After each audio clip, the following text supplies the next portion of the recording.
তপবনের অতিথি। সূচনা পর্ব। নূপুর আক্তার শাওন। সাল 1979, রোজ শুক্রবার। সদ্য দ্বাদশ বৎসরে বছরে পদার্পণ করা কমল সোনালী জরির কারুকাজে বাঁধানো গাঢ় লাল বেনারসি পরে, বিশাল ঘোমটা দিয়ে পালকির মাঝখানে গুটিসুটি হয়ে বসে আছে।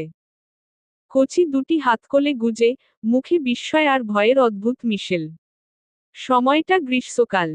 রোদের উত্তাপে খা খা করছে চারপাশ, আকাশ ভেদ করে সূর্যরশ্মি জানান দিচ্ছে তার উপস্থিতি। বেশ কিছু সময় হলো পালকি থেমেছে বিশাল এক দোতলাবিশিষ্ট জমিদার বাড়ির সামনে। কমলের ভেতর গভীর উদ্বেগ, অস্বস্তিতে নড়েচড়ে বসল সে কয়েকবার। কিছুক্ষণ পর অর্ধ ঘোমটায় মোড়ানো দু-তিনজন মহিলা এসে দাঁড়ালো পালকির সামনে, সামান্য গুজে কমলের দিকে তাকিয়ে হাতখানা বাড়িয়ে বলল, কি গো মাইয়া, পালকির মধ্যই থাকবা নাকি? আহ, বাইর হও। কোমল হন্তদন্ত হয়ে পালকি থেকে বের হয়ে দাঁড়ালো মাথা নিচু করে। পাছোয়াল পাকা ভিটার গরম পাথরে, আর সঙ্গে সঙ্গে শরীর কেঁপে উঠল। পায়ের তলায় আগুনের আঁচ যেন। আলতারঙা দু পা বারবার কুঁচকে এলো। রোদে পাথর গরম হয়ে যেন লাল হয়ে উঠেছে। যার দরুন খালি পায়ে দাঁড়িয়ে থাকাটা অসম্ভব প্রায়। আশেপাশে লোকজনে ঘেরা, সবার নজর বাহাদুর বাড়ির সর্বকনিষ্ঠ ছেলের নতুন বধূর দিকে। বাড়ির সামনের বারান্দার মাঝখানে, আয়েশে ভঙ্গিতে বিশাল কাঠের চেয়ারে বসে আছেন বাড়ির কর্তা আলতাফ বাহাদুর। তার পাশে দাঁড়িয়ে বড় ছেলে আমিন বাহাদুর। আর দূরে একটু আড়ালে অর্ধঘোমটা টেনে দাঁড়িয়ে আছে বড় বউ রেনু, 7 মাসের অন্তঃসত্ত্বা সে। রেনু একদৃষ্টে চেয়ে আছে উঠানে দাঁড়ানো কমলের দিকে। গায়ের রং ঈষৎ উজ্জ্বল, ছোট্ট বাচ্চা একটা মেয়ে। আজ থেকে 2 বছর আগে কমলের মতো সেও এই বাড়িতে পা রেখেছিল বাড়ির বড় বউ হিসেবে, বয়স ছিল তখন সবে 14। রেনুর ভেতর থেকে এক চাপা দীর্ঘশ্বাস বেরিয়ে আসলো মুহূর্তে। ঠিক কতক্ষণ সময় কেটেছে, কমলের জানা নেই। হঠাৎ করেই নিজেকে আবিষ্কার করল কারো বাহুডোরে। মুহূর্তের মধ্যে ঘটে যাওয়া ঘটনায় হকচকিয়ে গেল সে। চোখ মেলে তাকাতেই দৃষ্টিতে আবদ্ধ হলো শুভ্র রঙের পাঞ্জাবির আড়ালে এক বলিষ্ঠ বুক। কমলের কর্ণ ঠিক তারই মাঝখানে, যার ফলে দেহের অধিকারী ব্যক্তির হৃৎপিণ্ডের উঠানামার শব্দ স্পষ্ট শুনতে পাচ্ছে সে। কমল সম্মুখে তাকালো, চোখে ভেসে উঠল এক বিশাল, দীর্ঘ অন্দরমহল, যার এক কোণে একটি বড় কাঠের দোলনা, যেখানে নিমিষেই 4 থেকে 5 জন মানুষ অনায়াসে বসতে পারবে। পরম যত্নে নিজের সদ্য বিবাহ করা স্ত্রীকে দোলনার মাঝ বরাবর বসালো আওরাব বাহাদুর। অতঃপর হাঁটু গেড়ে বসে শুভ্র পাঞ্জাবির পকেট থেকে অতি যত্নে থাকা সাদা রঙের রুমালখানা বের করল। কমলের সেদিকে খেয়াল নেই, সে চোখ ঘুরিয়ে ঘুরিয়ে দৃষ্টির সীমানা পর্যন্ত পুরো বাড়ি দেখতে ব্যস্ত। দেয়ালে কাঠের খোদাই, জানালায় রঙিন কাচ, আসবাবপত্রে রাজকীয় ছাপ, সবই তার কাছে নতুন। আওরাব কমলের আলতারাঙা পায়ের দিকে তাকালো, তারপর সযত্নে হাতের রুমালখানা দিয়ে পায়ের তালুতে থাকা বালিগুলো মুছতে থাকল। এতক্ষণে সকলেই এসে উপস্থিত হয়েছে অন্দরমহলে। আওরাবের মা খুজ্জা বেগম কিছুটা দূরে দাঁড়িয়ে ছেলের সাহসী কাজখানা পর্যবেক্ষণ করল। শীতল স্পর্শে কমল চমকিয়ে তাকালো সামনে থাকা আওরাবের দিকে। কিছু বলতে গিয়েও গলায় বাঁধল, তার আগেই আওরাব নিজ কর্মে মনোযোগ রেখে গম্ভীর স্বরে বলল, ফুলি, বড় গামলাটা শীতল পানিতে ভর্তি করে নিয়ে আয় জলদি। ফুলি উপস্থিত সকলের দিকে একটিবার তাকালো, তারপর নিঃশব্দে আওরাবের আদেশে কুয়ো হতে বিরাট গামলা ভর্তি করে পানি নিয়ে আসলো। আওরাব গামলাটা এগিয়ে কমলের ঠিক পায়ের নিচে রেখে চোখ তুলে বলল, পাজোড়া পানিতে ভিজিয়ে রাখো, উষ্ণ জ্বালাপোড়া কম অনুভূত হবে। কমল ড্যাব ড্যাব করে তাকিয়ে রইল আওরাবের শান্ত চোখে। ছোট্ট মেয়েটা কি বুঝল কে জানে, ঠোঁটের কোণে প্রশস্ত হাসির রেখা মেলে মাথা নেড়ে সম্মতি জানিয়ে পাজোড়া শীতল পানিতে ভেজালো। আওরাব নিশ্চুপে তাকিয়ে রইল পানিতে ডুবে থাকা একজোড়া আলতারাঙা পায়ের দিকে। আম্মা, এই স্কল অপ্রয়োজনীয় আনুষ্ঠানিকতার অবসান ঘটান এবার, আমি বড্ড ক্লান্ত, বিশ্রামের প্রয়োজন। ছেলের কণ্ঠে স্পষ্ট বিরক্তির ছায়া। খুজ্জা বেগম কিছু বলার পূর্বেই পেছনের থেকে আওয়াজ এলো। রুক্ষ কণ্ঠে রাশেদা বেগম, আওরাবের দাদি বললেন, কিতা অলক্ষণে কথা কইতাছস তু? ঘরে বউ লইয়া কেউ এমবে ঢুকে? লাজ লজ্জার কি মাথা খাইছস? ওই মাইয়ারে বাইরে লইয়া আয়। বরণ করণ ছাড়া ঘরের বউ মাইয়া ঢুকায় না, এইডাতে অমঙ্গল হয়। রাশেদা বেগমের কর্কশ গলায় কথায় কমল ভয় কেঁপে উঠল। আওরাব ভ্রুক্ষেপহীন ভাবে নিশ্চুপ থেকে কিছু সময় পর বলল, গৃহপ্রবেশ? বউ তো আমারই, তাই না? তাহলে গৃহপ্রবেশ আমার ঘরেই হোক দাদিজান।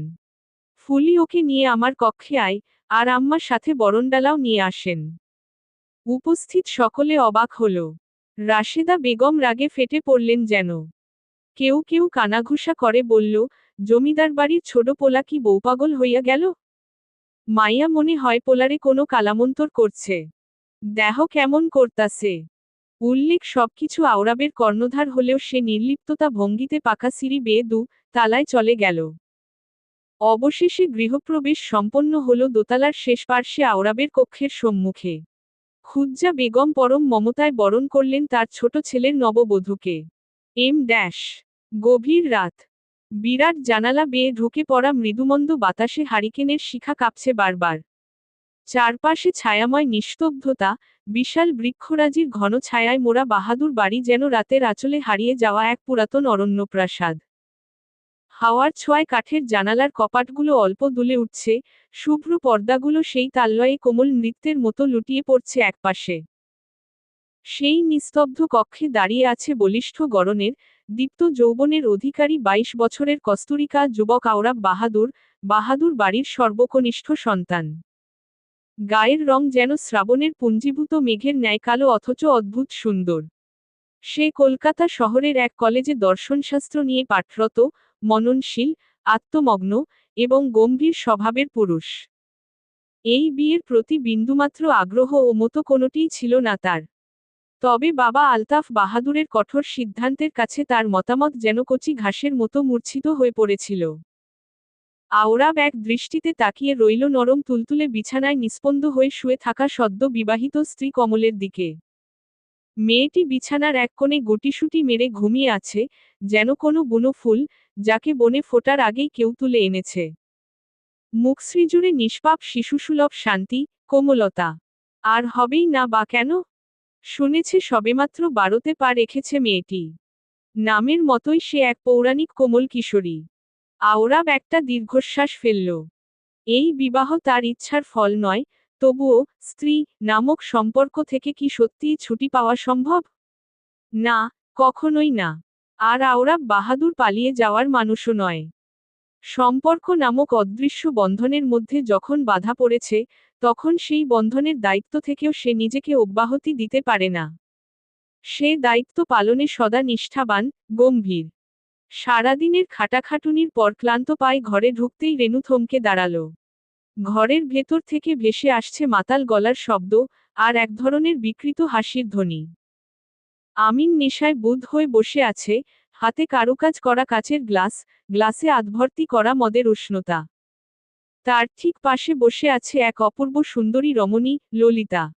তাদের দেহের ভাষা স্পষ্টতই ঘনিষ্ঠতায় ডুবে। রেনুর চোখে যেন আগুনের বদলে উঠে এলো শুধুই জল।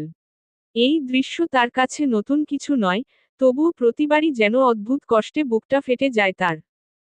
রেনুকে সামনে দেখে মাতাল আমিন চোখ পাকিয়ে গলা তুলে বলল, আইজকা দাদির ঘরে ঘুমা, মুই আর ললিতা এই ঘরে থাকুম। খবরদার যদি কানে পিঠে লাগছোস, খুন কইরা ঝুলাই রাখুম বাইরে। রেনু কিছু না বলে নিঃশব্দে ঘুরে দাঁড়াল। চোখ বেয়ে নেমে এলো উত্তপ্ত নোনা জল। কোনো প্রশ্ন, কোনো প্রতিবাদ নয়, শুধু এক নির্বাক বেদনা বয়ে চলল তার হৃদয়। আওরাব ও আমিন দুই ভাই হলেও তাদের মধ্যে আকাশ পাতাল পার্থক্য। আওরাবের গায়ের বর্ণ যেখানে কৃষ্ণাঙ্গ সেখানে আমিন ধবধবে সাদা। রেনুকে ঘর থেকে বের হতে দেখে খুজ্জা বেগম এগোলেন, কাছে গিয়ে চোখের জল দেখে বুঝতে বাকি রইল না ঘরের ভেতরের অবস্থা। সে দীর্ঘশ্বাস ফেলল, এই সংসারে পুরুষরা নারীদের ভোগের বস্তু ছাড়া আর কিছুই মনে করে না। নারীরা তাদের কাছে মূল্যহীন কোনো জড় বস্তুর ন্যায়।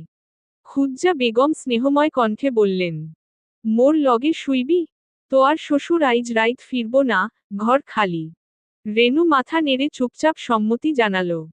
তারা দুজন পাশাপাশি শুয়ে পড়ল, অন্ধকারে নিস্তব্ধতা জমে উঠল। বিছানার এক কোণে শুয়ে থাকা রেনু হঠাৎ নিঃশব্দে বলল, আম্মা। আওরাব ভাইজান হগলের থেইক্কা আলাদা হইব তাই না? মমতা বেগম কোনো উত্তর দিলেন না। চোখে ভেসে উঠল আজকের সেই দৃশ্য। ছোট্ট মেয়েটার পা ছুঁয়ে থাকা তার ছেলের স্পর্শ, মমতায় ভরা চোখ।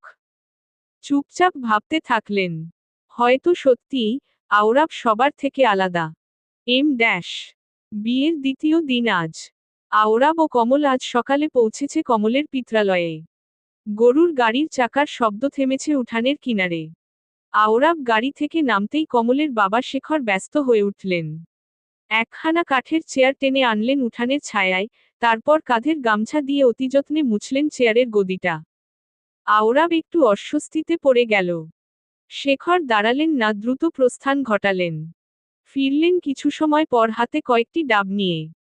মমতা বেগম লম্বা ঘোমটায় একখান কাচের গ্লাস জোগাড় করে আনলেন কোথা থেকে যেন, ডাবের ঠান্ডা পানি ভর্তি করে এগিয়ে দিলেন আওরাবের দিকে। আওরাব ভদ্রতাসূচক হাসি দিয়ে গ্লাসখানা হাতে নিয়ে বলল, দয়া করে আমার জন্য এত ব্যস্ত হবেন না।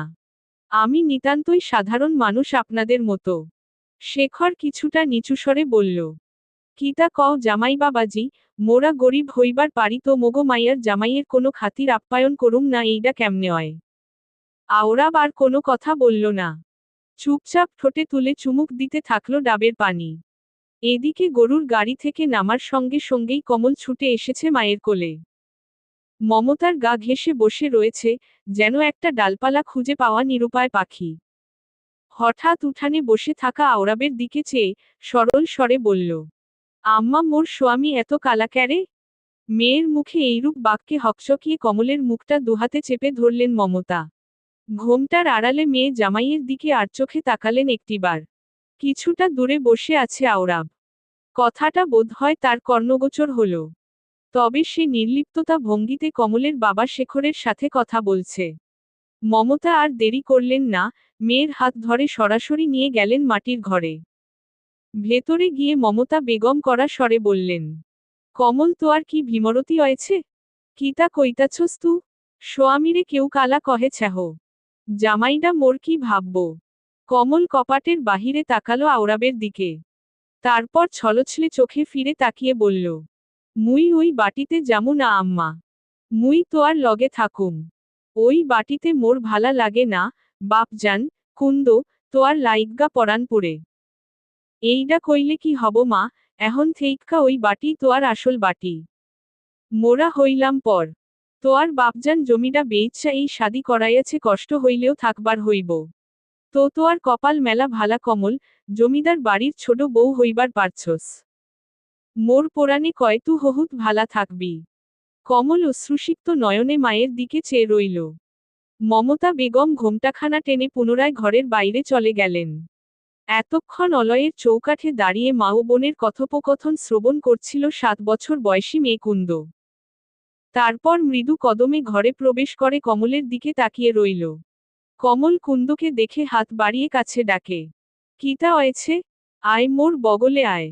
কুন্দ কমলের কাছে গিয়ে বসল, চোখের পাতা ঝাপটে বলল, বুবু, তোয়ারে মেলা সুন্দর লাগতেছে। মোরে তোয়ার লগে লইয়া যাইবা, মুই কোনোদিন জমিদার বাটি তো যাই নাই।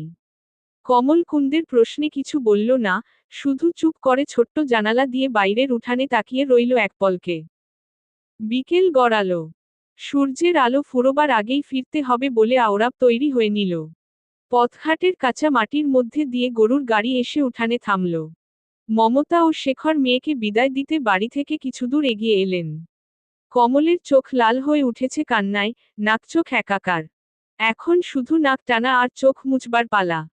মমতা বেগম মেয়ের মাথায় হাত রেখে আদুরে গলায় বললেন, লক্ষ্মী মাইয়া হইয়া থাকবা। হাউরি যা কইব তাই হুনবা। স্বামীর সেবা করবা, কোনো কথার অমান্য করবা না। কমল মাথা নেড়ে সম্মতি জানালো। ধীরে ধীরে গাড়িতে উঠে মধ্যিখানটায় বসল। আওরাবও শেষবারের মতো বিদায় জানিয়ে গাড়ির সামনে গিয়ে এক কোণে বসল, পা ঝুলিয়ে। গরুর গাড়ি কাঁচা রাস্তা ধরে এগিয়ে চলল। পিছনে পড়ে রইল শূন্য উঠান, জমে থাকা নানান স্মৃতি। তপবনের অতিথি। পর্ব 02। নূপুর আক্তার শাওন।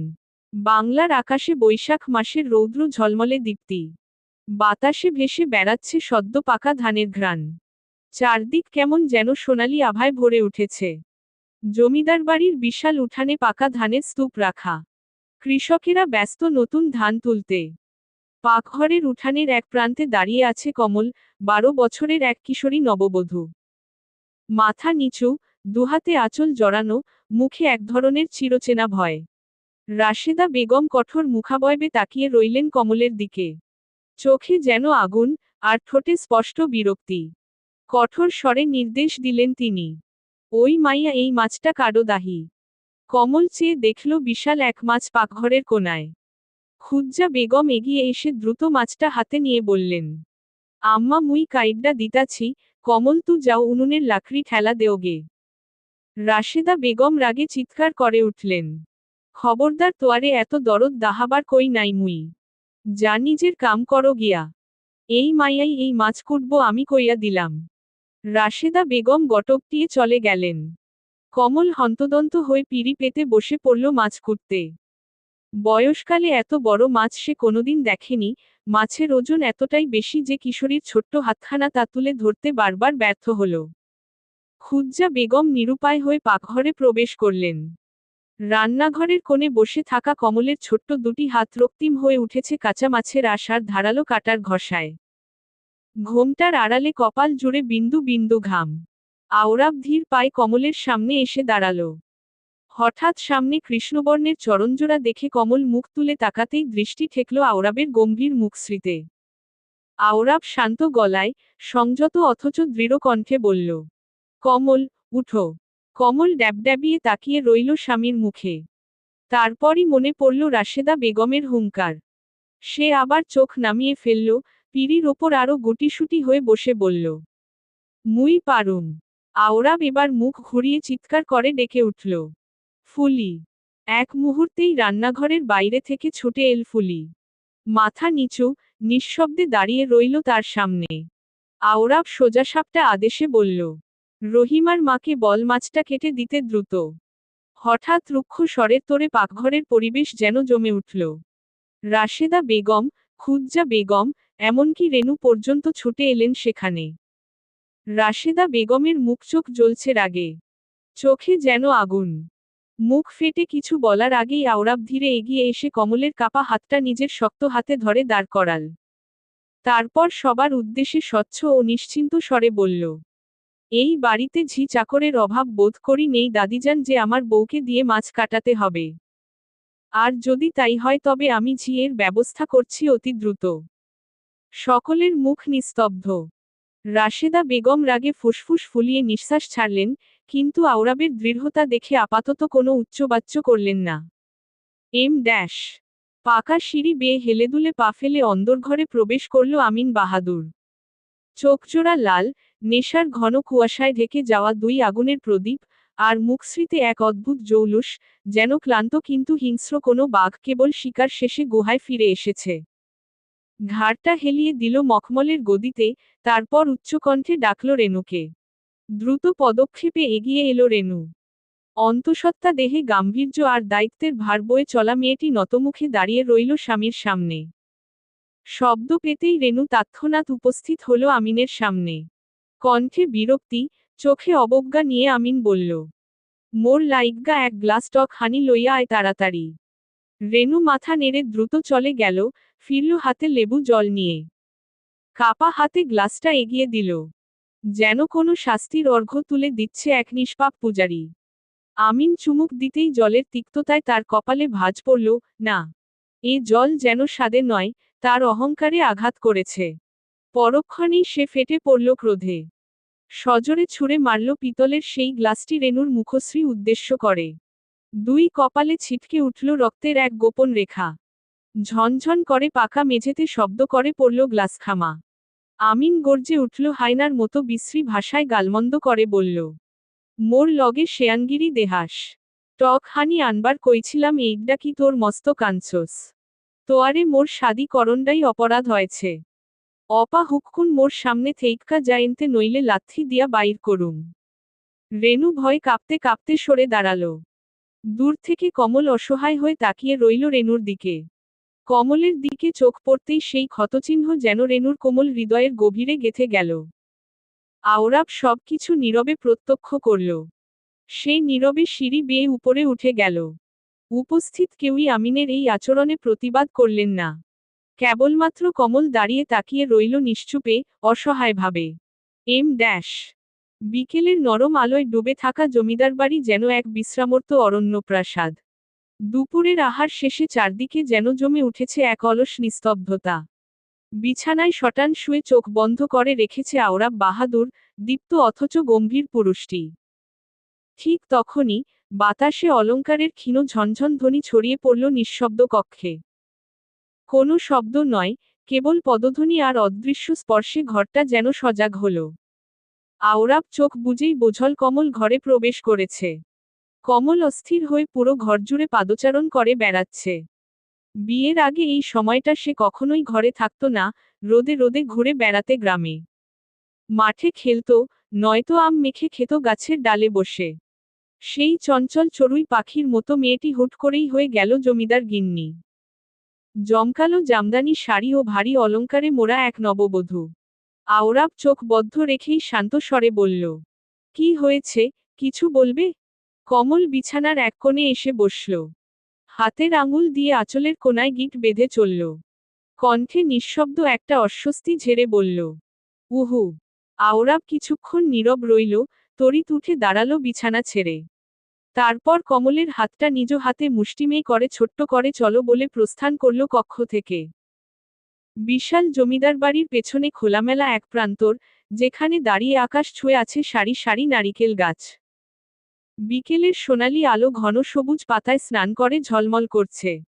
এই দৃশ্য যেন পৃথিবীর সমস্ত ক্লান্তিকে ভুলিয়ে দিতে পারে। আওরাব একটি গাছের পাশে দাঁড়িয়ে কমলের দিকে তাকিয়ে বলল, তুমি দৌড়াতে পারো? কমলের চোখে ঠিকরে উঠল চঞ্চল আনন্দের ঝিলিক। সে উচ্ছ্বসিত কণ্ঠে জবাব দিল, হ পারি, মেলা ভালা কইরা পারি তো ক্যা।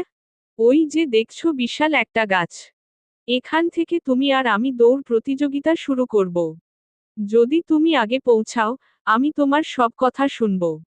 আর আমি আগে পৌঁছালে, তুমি আমার কথা শুনবে, বিনা প্রশ্নে। কমল বেশ আত্মবিশ্বাসের সহিত আওরাবের প্রস্তাবে রাজি হল।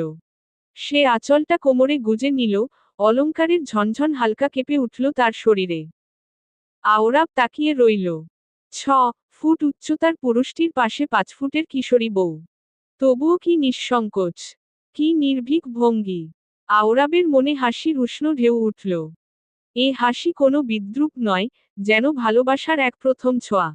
দুজনেই প্রস্তুত হল। তারপর একসঙ্গে দৌড় ছুটল, মাটি কাঁপিয়ে, বাতাস ছুঁয়ে। কমল প্রাণপণ ছুটে চলল দ্রুতগামী গতিতে জেতার আশায়। তবে আওরাবের সামনে তার এই গতি মন্থর ঠেকল। আওরাবের দীর্ঘ পা, অভ্যস্ত দেহ, তাতে গতি যেন কেবল সময়ের ব্যাপার। সবার আগে পৌঁছে গেল সে সেই নির্ধারিত গাছে।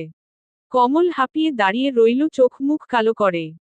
আওরাব হাঁপাতে হাঁপাতে তাকিয়ে রইল কমলের দিকে, চোখ মুখ জুড়ে হাসির ঝলকানি। এই সুন্দর মুহূর্তের সাক্ষী হল তৃতীয় এক ব্যক্তি। দোতলায় ছাদে দাঁড়িয়ে রেণু তাকিয়ে রইল দূরের সেই নব যুগলবন্দির দিকে। অদ্ভুত এক ঈর্ষা যেন ঘিরে ধরল তাকে মুহূর্তেই। তপবনের অতিথি। পর্ব 03। নূপুর আক্তার শাওন। কমলিকা। আওরাবের শান্ত অথচ দৃঢ় কণ্ঠস্বরের ডাকে চমকে উঠল কমল। বিস্ময় চোখ বড় করে অবুঝ কণ্ঠে শুধালো, কমলিকা ক্যাডা আওরাবাবু? কাঠের পুরনো ডেস্ক টেবিলে বসে আওরাব হাতের ধাতব নিপটা আলতো করে চুবিয়ে রাখল পাশে রাখা কাচের কালির পাত্রে।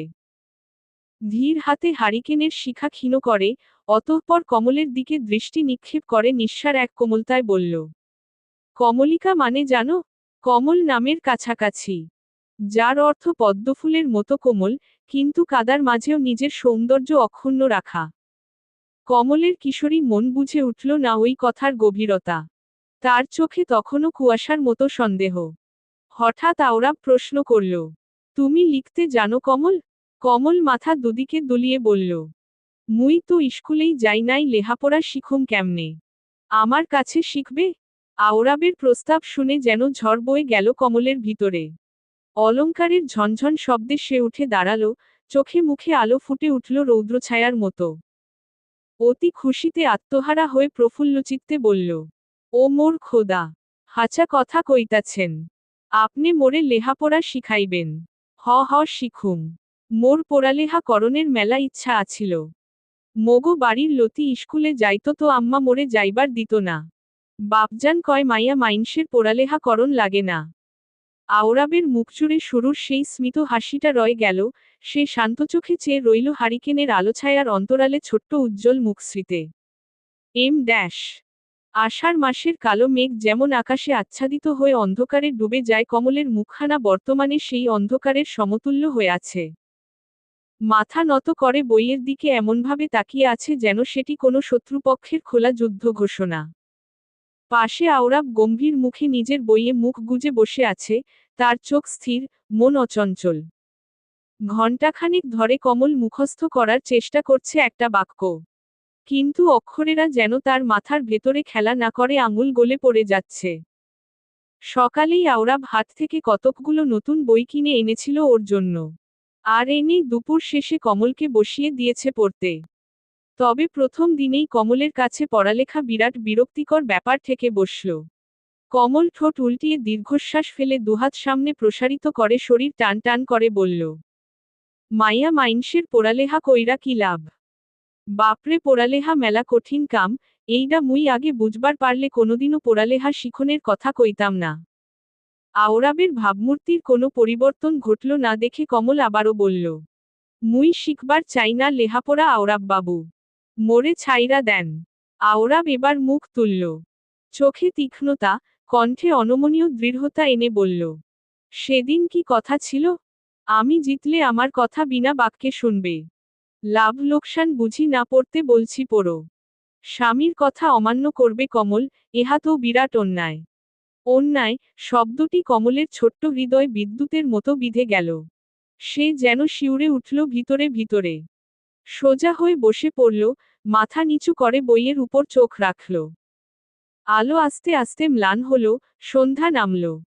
ঠিক তখনই ছোট্ট কণ্ঠে কমল আওড়ালো সেই বাক্য, ভুলভাল উচ্চারণে হলেও অন্তর দিয়ে। আওরাব মৃদু হেসে বললেন, বাহ, বেশ পেরেছ একটু দেরিতে, তবে প্রথম দিন অনুযায়ী ভালো করেছ। আওরাবের কাছে পোড়াটি দিয়েই আর এক মুহূর্তে ঘরে অবস্থান করল না কমল। বন্দি পাখি যেমন ছাড়া পেলে উড়ে যায় দ্রুত, তেমনি কমল চোপলপদে ঘর ছেড়ে ছুটে গেল খুজ্জা বেগমের কাছে।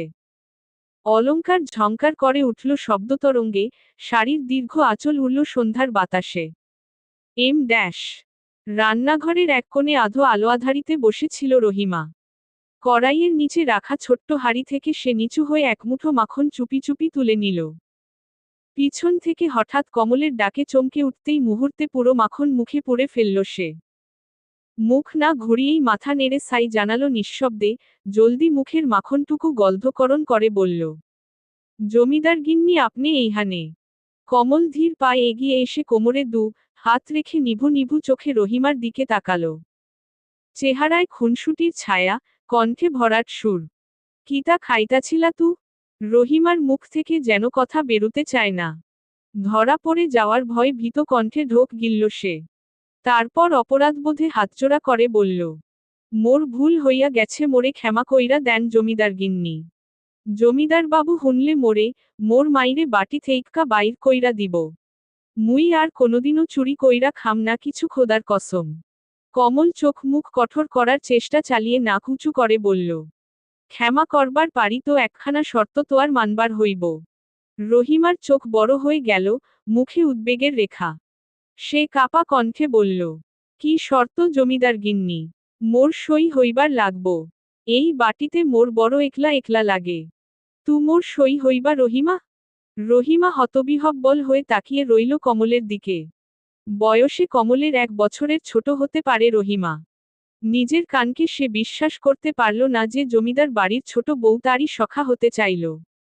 এম ড্যাশ আওরাববাবু মোরে একখান কথা কওন, ময়না পক্ষী আইনা দেবেন।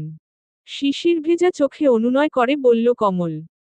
বিছানার প্রান্তে বসে সে পা দোলাচ্ছে ছন্দে ছন্দে, আঙুলে গুজে নেওয়া তেঁতুলটা মুখে নিয়ে চেটেপুটে খাচ্ছে অম্লমধুর আনন্দে।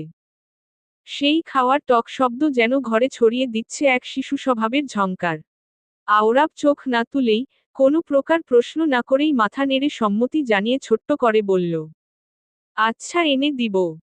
কমলে খুশিতে গদগদ হয়ে আরো দ্রুত পা দোলাতে থাকল, আঙুল মুখে পুরো চ জাতীয় শব্দ করে তেঁতুলের টক খেতে থাকল। যা অদ্ভুত শিহরণ জাগিয়ে তুলল আওরাবের গা জুড়ে। অস্বস্তি নয়, বরং এক প্রকার অনুভূতি ঘিরে ধরল যেন যুবকটিকে। সে বেশ কিছু সময় পর বলল, কমল, অতিরিক্ত তেঁতুল খাওয়া স্বাস্থ্যের জন্য ক্ষতিকর। কমলের খাওয়া মুহূর্তেই বন্ধ হয়ে গেল। সে মাথা নুইয়ে হাতখানা শাড়ির আঁচলে মুছে নিল দ্রুত। আওরাব ব্যাপারখানা পর্যবেক্ষণ করল নিশ্চুপে। পরের দিন কয়েক গ্রামের হাট খুঁজে খুঁজে একখানা ময়না পাখির ব্যবস্থা করল আওরাব। ছোট্ট খাঁচায় নিয়ে আনল কমলের কাছে। কমলের তা পেয়ে সে কি মহাখুশির উৎসব। উচ্ছ্বাসে যেন তার শরীর জুড়ে ঝংকার বেজে উঠল। দু হাত দিয়ে পাখির খাঁচা বুকে চেপে ধরে বলতে থাকল, আওরাববাবু, আপনি মেলা ভালা। মোর স্বামী মেলা ভালা। আওরাব হালকা হেসে চেয়ে রইল তার দিকে। এই মেয়েটি কি শুধুই তার স্ত্রী, নাকি তার ঘরে এসে ঢুকে পড়া এক রংধনুর মিছিল? ড্যাশ সময় চলে নিজের শূন্যপদ ছায়া মেপে। রেনুর গর্ভে 9 মাস গড়িয়ে এসেছে। বিকেলের মোলায়েম রোদে দিঘির ঘাটজুড়ে জমেছে 3 নারীর ছোট্ট এক সঙ্গ, কমল, রেনু, আর রহিমা। তারা তিনজনেই আয়েশ করে খাচ্ছে গাছের পাকা বড়ই, যা কিছুক্ষণ আগেই কমল ও রহিমা ঢিল ছুঁড়ে সংগ্রহ করেছে। কমল বসে আছে ঘাটের সিঁড়িতে। পাশে তার প্রিয় ময়না পাখিটার খাঁচা। সে লবণমরিচের ফাঁকি মেশানো বড়ই মুখে পড়ছে বিরামহীন। মুখ ভর্তি টকটক গন্ধে চোখ টানছে জল, তবুও থেমে নেই। রহিমা একটু দূরে বসে বড়ইয়ের খোসা ছুঁড়ে ফেলে মুখে এক প্রকার চ্যা শব্দ করে বলল, সই তোয়ার পক্ষে কি সত্যই কথা কইবার পারে? কমলের মুখ উজ্জ্বল হয়ে উঠল। উচ্ছ্বসিত গলায় সে বলল, কিতা কও সই কথা, কি মোর ময়না লেহাপড়াও শেখে? আওরাববাবু মোরে হগলদিন যা যা শেখায় মই ওরে তাই তাই শেখায়। কাল একখান নতুন বর্ণও শেখছে মোর ময়না। কিন্তু সেই মুহূর্তে রেনুর চোখে মুখে এক অজানা অন্যমনস্কতা। তার দৃষ্টি যেন গভীর কোনো অদৃশ্য বিষাদের দিকে থমকে আছে। রহিমা একরকম দীর্ঘশ্বাস ফেলে রেনুর দিকে তাকিয়ে বলল, আহারে, বড় জমিদারগিন্নির কপাল যদি তোয়ার মতো হইত।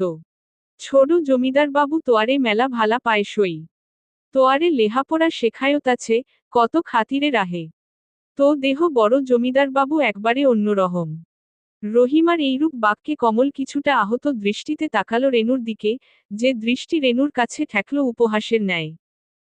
রহিমার সহজ কথাগুলো যেন বিষ মাখানো সূচ হয়ে বিঁধে গেল রেনুর হৃদয়। সে তড়িৎ উঠে দাঁড়ালো বসা থেকে। চোয়াল শক্ত করে কঠোরভাবে বলল, রহিমা, মোর মেলা জাল লাগছে, যাতো পাকঘর থেইক্কা মোর লাইগ্গা চিনি লইয়া আয় খানিক। তরতর যা। রহিমা আদেশ মেনে ছুটে গেল বাড়ির দিকে। সিঁড়িতে একা বসে থাকা কমল তখন খাঁচার ভেতর আঙুল ছুঁয়ে তার ময়নাটার সাথে খুনসুটিতে মগ্ন। রেনু চুপচাপ কয়েক সিঁড়ি নেমে এসে দাঁড়ালো জলের কিনারে। দিঘির স্বচ্ছ জলে নিজ প্রতিবিম্ব দেখতে দেখতে হঠাৎ বিস্ময়ের ভান করে চিৎকার করে উঠল, দেহ দেহ কমল, পানির মধ্যে ওইডা বিরাট কালা জানি কি। কমল কিতা কিতা বলে দ্রুত সিঁড়ি বেয়ে রেনুর কাছে গিয়ে ঝুঁকে দেখার চেষ্টা করল রেনুর বলা বস্তুটি দেখার জন্য। মুহূর্তেই রেনু কিছুটা পিছু হাঁটে সজোরে ধাক্কা দিল কমলকে, তাল হারিয়ে পানিতে ছিটকে পড়ল কমল। জলের বুক ফেটে উঠল এক নিমিষের ছাপ, আর দিঘির কোল হয়ে উঠল এক শূন্য প্রতিধ্বনি। রেনুর চোখে মুখে তখন এক ভয়ঙ্কর স্থিরতা। প্রতিহিংসা, হিংস্রতা, আর গোপন যন্ত্রণা মিলেমিশে জ্বলছে এক নিঃশব্দ শিখায়। সেই সিঁড়ি বেয়ে উঠে এসে ধীরে ধীরে কমলের ময়না পাখির খাঁচার দরজা খুলে দিল। খাঁচার ভেতর থেকে স্বপ্নের মতো পাখিটি উড়ে গেল নীল আকাশে। তার ডানায় বাজল মুক্তির শব্দ, অথচ রেনুর কণ্ঠে শুধুই এক গুমরে ওঠা স্বীকারোক্তি। তোয়ার কপাল এত ভালা হইব ক্যা কমল? ক্যা হইব এত ভালা? তোয়ার সব মোর হওনের কথা সব। তপবনের অতিথি। পর্ব ০৪।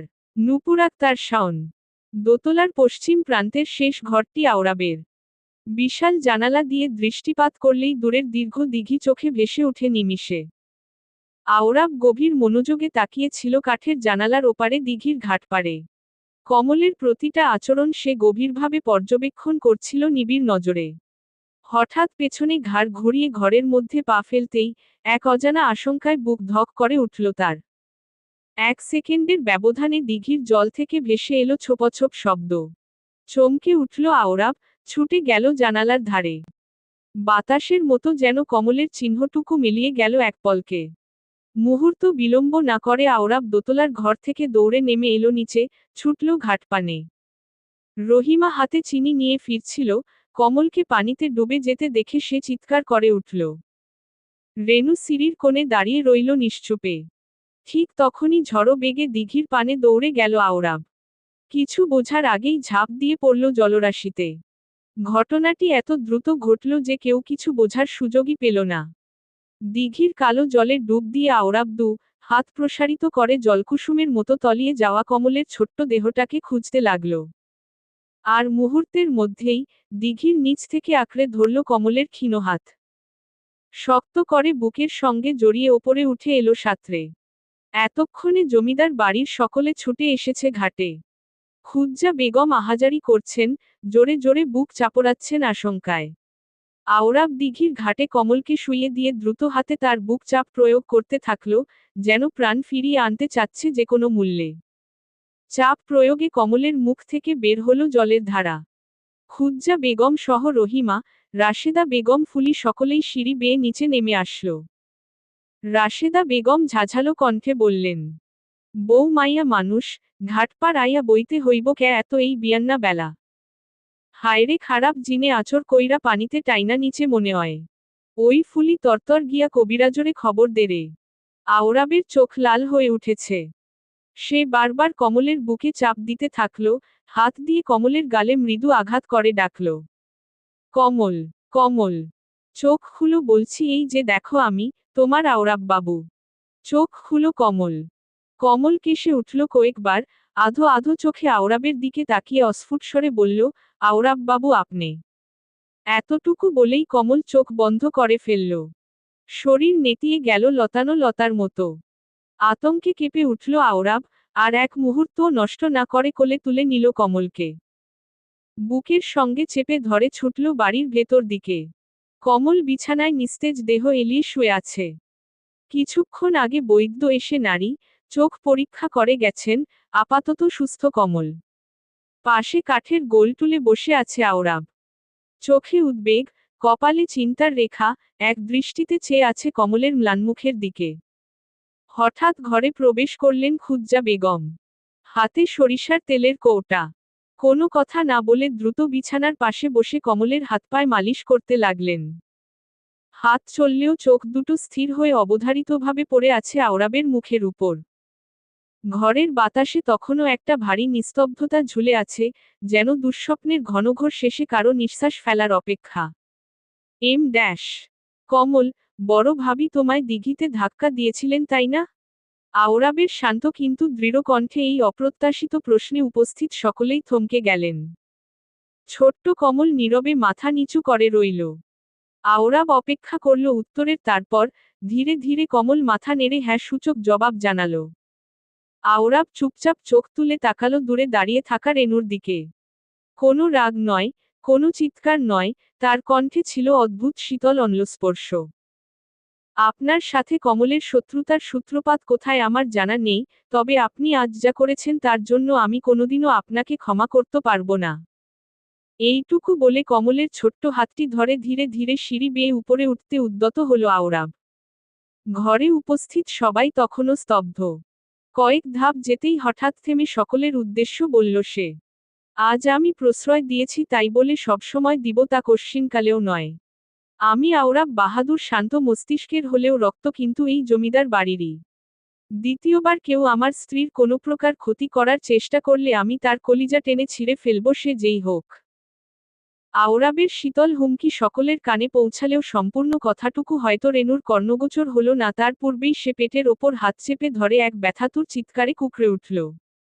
কপালে টলটলে ঘামের ফোঁটা। খুজ্জা বেগম ছুটে এলেন, এক নজরেই বুঝলেন রেনুর প্রসববেদনা শুরু হয়েছে। রাশেদা বেগমও তৎপর, সঙ্গে সঙ্গে রেনুকে ধরে নিয়ে গেলেন বাড়ির পেছনের প্রসবঘরের দিকে। যাবার আগে রহিমাকে ডেকে তাড়াহুড়ো করে বলে গেলেন, তরতর গিয়া দাই বেডিরে খবর দে। কবি জমিদার গিন্নির বেদন উঠছে। উপরে সিঁড়িতে দাঁড়িয়ে আওরাব তখনও কমলের হাত ধরেছিল। কমল দৃষ্টি মেলে তাকিয়ে রইল তার মুখের দিকে। আওরাব এক মুহূর্ত চুপ করে থেকে তারপর হাতটা ছেড়ে দিয়ে মৃদু গলায় বলল, যাও। ছোট্ট আদেশে কমল এক ছুটে দৌড়ে গেল সেই ঘরের পানে। আওরাব তাকিয়ে রইল সেই ছায়ায়। যে তার প্রাণ অবধি নিতে চাইল তার বিপদে ছোট্ট মেয়েটা পিছু হটল না, বরং ছুটে গেল রেনুর কাছে। এম ড্যাশ ঘরের দরজার বাইরে অস্থির পায়ে পায়চারি করছে আমিন, চোখে মুখে উদ্বেগের ছায়া। পাশে চুপচাপ দাঁড়িয়ে রয়েছে কমল, ফুলি আর রহিমা, তাদের দৃষ্টি চৌকাঠে স্থির। মুহূর্ত খানেক পরেই ঘরভর্তি নিস্তব্ধতা ছিঁড়ে ভেসে এলো নবজাতকের প্রথম কান্নার ধ্বনি। পুরো জমিদার বাড়ি যেন হঠাৎ প্রাণ ফিরে পেল। আনন্দে আপ্লুত হয়ে উঠল সকলে। কিছুক্ষণ পরে ঘরের দরজা খুলে বের হলেন রাশেদা বেগম। তবে তার মুখে কোনো হাসি নেই, চোখে মুখে যেন অমাবস্যার ছায়া লেপ্টে আছে। আমিন এগিয়ে উত্তেজিত গলায় প্রশ্ন করল, মোর পোলা কই? জমিদার বাড়ির প্রদীপ কই? রাশেদা বেগম কোনো উত্তর না দিয়ে একপাশে সরে দাঁড়ালেন। তার পেছনেই হাতে তুলতুলে এক নবজাতককে কোলে নিয়ে বেরিয়ে এলেন খুজ্জা বেগম। মুখে এক ধরনের জোর করে টেনে আনা হাসি, কিন্তু চোখে স্পষ্ট উদ্বেগের রেখা। আমিন খুশিমুখে এগিয়ে গেল শিশুটিকে কোলে নেবার জন্য। ঠিক তখনই তার দৃষ্টি আটকে গেল বাচ্চাটির মুখে। মুহূর্তেই গলার স্বর বদলে গেল, তীক্ষ্ণ, সন্দেহভরা কণ্ঠে সে জিজ্ঞাসা করল, ওই অলক্ষ্মী কি পয়দা করছে? পোলা না মাইয়া? এই বাচ্চা কি মাইয়া? খুজ্জা বেগম হালকা হাসির আবরণে গলায় কোমলতা এনে বললেন, আমিন তোয়ার মাইয়া হয়েছে, তোয়ার ঘর আলো কইরা জান্নাত আইছে বাপ। দেহ চাঁদের মতো সুন্দর তোয়ার মাইয়া। তো দাই বেডি রেনুর নার দেইখা কইছে রেনুর পরে সব পোলা হইব। কথাগুলো শেষ হতে না হতেই আমিন উন্মত্তের মতো চিৎকার করে সজোরে লাথি মারল দরজার চৌকাঠে। আশেপাশে দাঁড়িয়ে থাকা কমল, ফুলি, রহিমা সবাই ভয় পেয়ে কেঁপে উঠল। অকথ্য ভাষায় রেনুকে গালমন্দ করতে করতে করতে বাড়ি থেকে বের হয়ে গেল সে। ঘরের ভেতরে বিছানায় শুয়ে থাকা রেনুর কান্না গলার ভেতর আটকে ছিল এতক্ষণ। এবার তা চুপি চুপি গড়িয়ে পড়ল চোখের কোণ বেয়ে, নীরব, অথচ জ্বালাময়ী হয়ে। সে কান্নায় মিশে আছে একসাথে মা হওয়ার আনন্দ, ভয়, অচেনা বেদনা আর সেই পুরনো চেনা অসম্মান। জমিদার বাড়ির অন্দরমহলে আজ সাজ প্রদীপ জ্বলল একটু বেশি।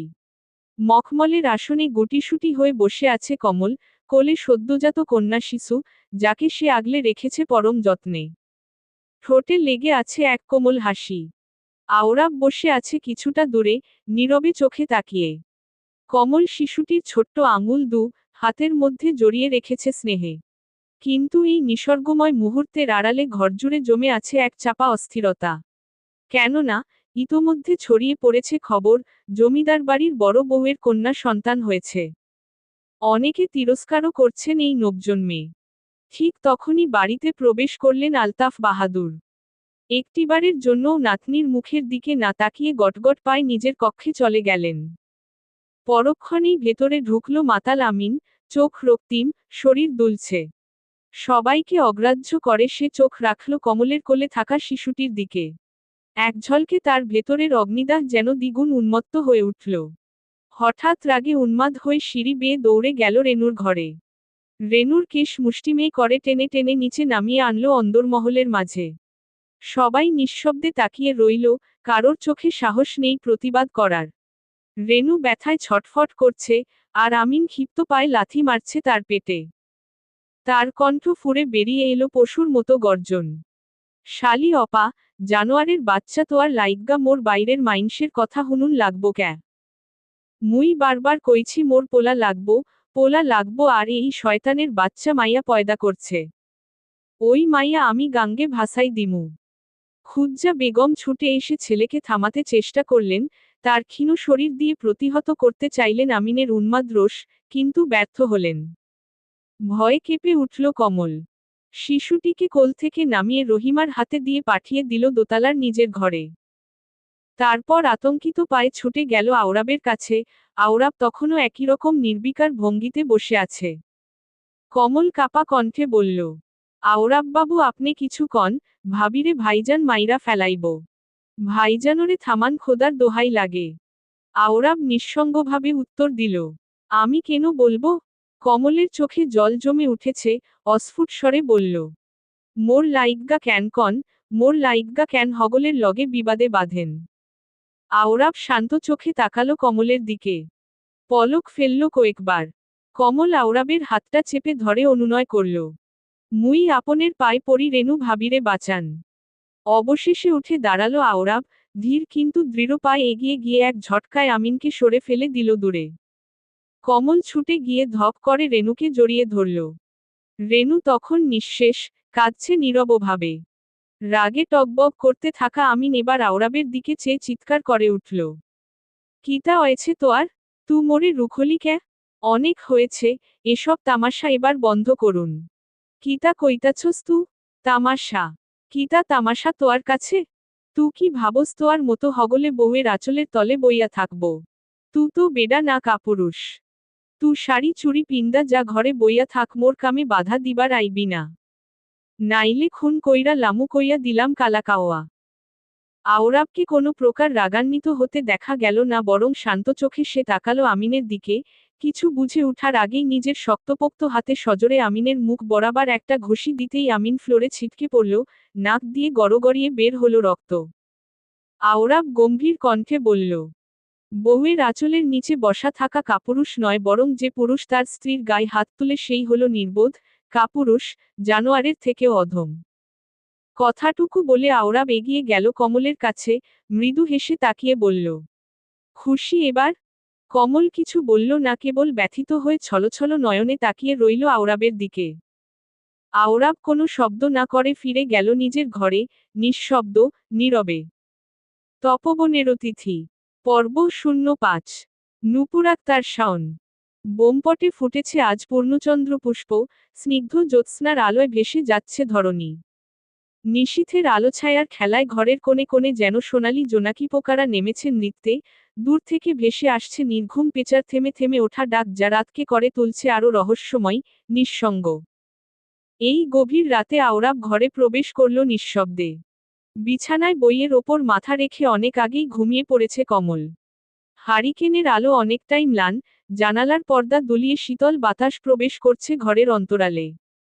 আওরাব এগিয়ে এলো নীরব পদচারণে। কিছুক্ষণ একদৃষ্টে চেয়ে রইল ঘুমন্ত কমলের দিকে, যেন চোখে পড়ে নিচ্ছে তার প্রতিটি অবিন্যস্ত কেশ, অবুঝ মুখখানি।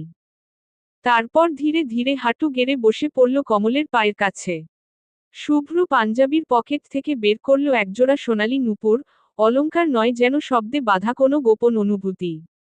নূপুরজোড়াও ভারী অদ্ভুত। তাতে কারুকার্যের ভিড়ে শত শত ঘুঙুর জড়িয়ে, এক একটি যেন আওরাবের নিঃশব্দ প্রেমের এক একটি উচ্চারণ। পরম মমতায় নূপুরজোড়া পরিয়ে দিল সে কমলের দুপায়। ঘুঙুরের নিক্কণ শব্দে মুহূর্তেই ঘরে বয়ে গেল এক মোহময় সুরধ্বনি, যেন কোনো অজানা অনুভবের ভোর নামল সেই ঘুমন্ত রাতের নিস্তব্ধতায়। গভীর পর্যবেক্ষণে কমল তার পাজরার দিকে তাকিয়ে আছে। ঈষৎ উজ্জ্বল দুপায় শোভা পাচ্ছে ভারী সোনালি নূপুরজোড়া, ঝলমল করছে আলো ছড়িয়ে। সামান্য পা নাড়াতেই এক ধরনের তীক্ষ্ণ অথচ মোহময় ঝংকার উঠছে, যেন ঘুমভাঙা কোনো সুর বাজছে নিঃশব্দ ঘরে। কমলের স্পষ্ট মনে আছে, রাতের বেলায় তার পায়ে এমন কোনো অলংকার ছিল না। তাহলে হঠাৎ এই স্বর্ণনূপুর এলো কোথা থেকে? চিন্তার রেশে তার কপালে ভাঁজ পড়ে। ঠিক সেই মুহূর্তে, প্রত্যান্নের দীর্ঘ পথ পেরিয়ে ক্লান্ত পায়ে আওরাব ঘরে প্রবেশ করল। দরজার শব্দে সজাগ হয়ে কমল উঠে দাঁড়ালো, নূপুরের ঝংকার ঘরের নিস্তব্ধতা ছিঁড়ে বেজে উঠল। পায়ের দিকে তাকিয়ে বিস্ময় প্রশ্ন করল কমল, এই নূপুর দুইখান আপনি আনছেন আওরাববাবু? মোর তো এমন অলংকার নাই। দাহেন পা নাড়ালেই খালি শব্দ অয় মেলা, মোর মেলা ভালা লাগছে। আপনি আনছেন মোর লাইগ্গা? আওরাব চুপচাপ, মৃদু চোখহাসি নিয়ে পায়ের দিকে একবার তাকিয়ে মাথা নেড়ে জানালো, হ্যাঁ আমি এনেছি। কমলের মুখে ফুটে ওঠল এক প্রশস্ত শিশুসুলভ হাসি। সে আনন্দে পা নাড়িয়ে দিল কয়েকবার, নূপুরের ঝংকার যেন ঘরের বাতাসে ঘুরে বেড়ালো, তীব্র অথচ স্নিগ্ধ। আওরাব মন থেকে সেই শব্দে ডুবে গেল, শব্দ যেন সরাসরি তার হৃদয় প্রবেশ করল। অচেনা সুখে ভরে উঠল তার চোখ মুখ। কমল থামল, তারপর কপাল কুঁচকে পুনরায় জিজ্ঞেস করল, তো নূপুরে এত ঘুঙুর কে আওরাববাবু? আবার সোনার নূপুর? এইরাম নূপুর মুই কখনো দেহি নাই তো। আওরাব হাসল, কমলের কাণ্ডে কিছুটা এগিয়ে আদরের ছায়ামাখানো হাতে স্পর্শ করল কমলের মাথা। কোমল কণ্ঠে উত্তর দিল, রানীদের সর্বদা স্বর্ণেই মানায় কমলিকা। আর ঘুঙুর বেশি হওয়ার কারণ যাতে আমায় ছেড়ে কখনো দূরে চলে গেলেও এই নূপুরের শব্দ অনুসরণ করে ধরে নিয়ে আসতে পারি পুনরায় আমার কাছে। বাংলায় আষাঢ় মাস। আকাশজুড়ে কাঁপনোজ্জ্বল কালো মেঘ ঢেকে ফেলেছে চারদিককে, গায়ে চাপিয়ে নিয়েছে গুমোট বাতাসের অসহনীয় ভার। দর্শন নিয়ে পড়লেও গণিতের প্রতি প্রবল ঝোঁক আওরাবের। আপাতত সে নিবিষ্ট চিত্তে এক জটিল গণিত সমস্যার সমাধানে ব্যস্ত, কৃষ্ণ কালো কপালের ভাঁজে চিন্তার ছায়া। হঠাৎ কোথা থেকে উদয় হলো কমল। সরাসরি তার সম্মুখে এসে দাঁড়ালো, নাক টেনে কান্না মেশানো শব্দ তুলল। আওরাব একটিবারের জন্যও সামনে থাকা কিশোরীর দিকে তাকালো না, না তাকিয়েই বুঝল নিশ্চয় কোনো নালিশ নিয়েই মেয়েটা তার সামনে উপস্থিত হয়েছে। তাই স্বভাবসুলভ নির্লিপ্ততায় জিজ্ঞাসা করল, কি হয়েছে? নাকের কপাট ফুলিয়ে কান্নামিশ্রিত কণ্ঠে বলল কমল, দাদি রহিমা, রায় হগলরে বেনি কইরা দিল, মুই মেলার সময় খাড়াই রইলাম, মোরে কইরা দিল না। মুই কইলামও দাদি মোরে দুইখান বেনি কইরা দাও, মুখটা বেজার কইরা লাইল, তাও দিল না। কথাগুলো বলতে বলতেই কমলের অর্ধেক কান্না প্রায় শেষ, আপাত্ত নাক টানায় ব্যস্ত সে। আওরাব কথাগুলো শুনেও তাকালো না কমলের পানে। মেয়েটা যে কেঁদেকুটে নাসাগ্রভাগ রক্তিম বানিয়ে ফেলেছে তা ভালো করেই জানা আছে তার, যেন পা থেকে মাথা অবধি শিরা উপশিরা সব মুখস্থ। সময় পার হলো, ঘরে এখন খানিক বাদে বাদে নাক টানার শব্দ শোনা যাচ্ছে। কমল খাটের এক কোণে চুপটি করে বসে আছে, মাথা নিচু করে, আঙুল দিয়ে আঁচলের কোণে গিট পাকাচ্ছে বারবার। এতক্ষণে আওরাবের গাণিতিক সমস্যাটাও সমাধান হলো। নির্বিকার ভঙ্গিতে উঠে দাঁড়িয়ে, ধীর পায়ে এগিয়ে এসে কমলের ছোট্ট হাতখানা তুলে নেয় নিজের হাতে। তারপর কিছু না বলেই তাকে নিয়ে ঘর থেকে বেরিয়ে আসে। অন্দরমহলের এক কোণে বসে পান চিবাচ্ছিলেন রাশেদা বেগম। সোজা তার সামনে গিয়ে আওরাব শান্ত অথচ দৃঢ় কণ্ঠে বলল, দাদি, আমার কমলিকার চুলে দুটো বেনি করা দাও তো জলদি। রাশেদা বেগম চোখ তুলে তাকালেন আওরাবের দিকে। আশপাশে থাকা নারীরাও বিস্ময় চেয়ে রইল। খুজ্জা বেগম যদিও ছেলের এমন আচরণে অভ্যস্ত, তবুও চুপচাপ দাঁড়িয়ে রইলেন। রাশেদা বেগম মুখে কিছু বলতে পারলেন না, সাহস হলো না তার। তাই অনিচ্ছার ছাপ গোপন রেখে ধীরে ধীরে কমলের চুলে বেনি বাঁধতে শুরু করলেন। আর তা দেয়ালের সাথে লেপ্টে দাঁড়িয়ে বুকে হাত দিয়ে গভীর মনোযোগে দেখতে থাকল আওরাব। ব্যাপারটা তার কাছে গণিতের সূত্রের ন্যায় লাগছে, একটু কঠিন, তবে বুঝতে পারলে পানির মতো সহজ। সেদিনের পর থেকে প্রতিদিন সকালেই আওরাব নিজ হাতে কমলের চুলে বেনি বেঁধে দিত রংবেরঙের ফিতেতে।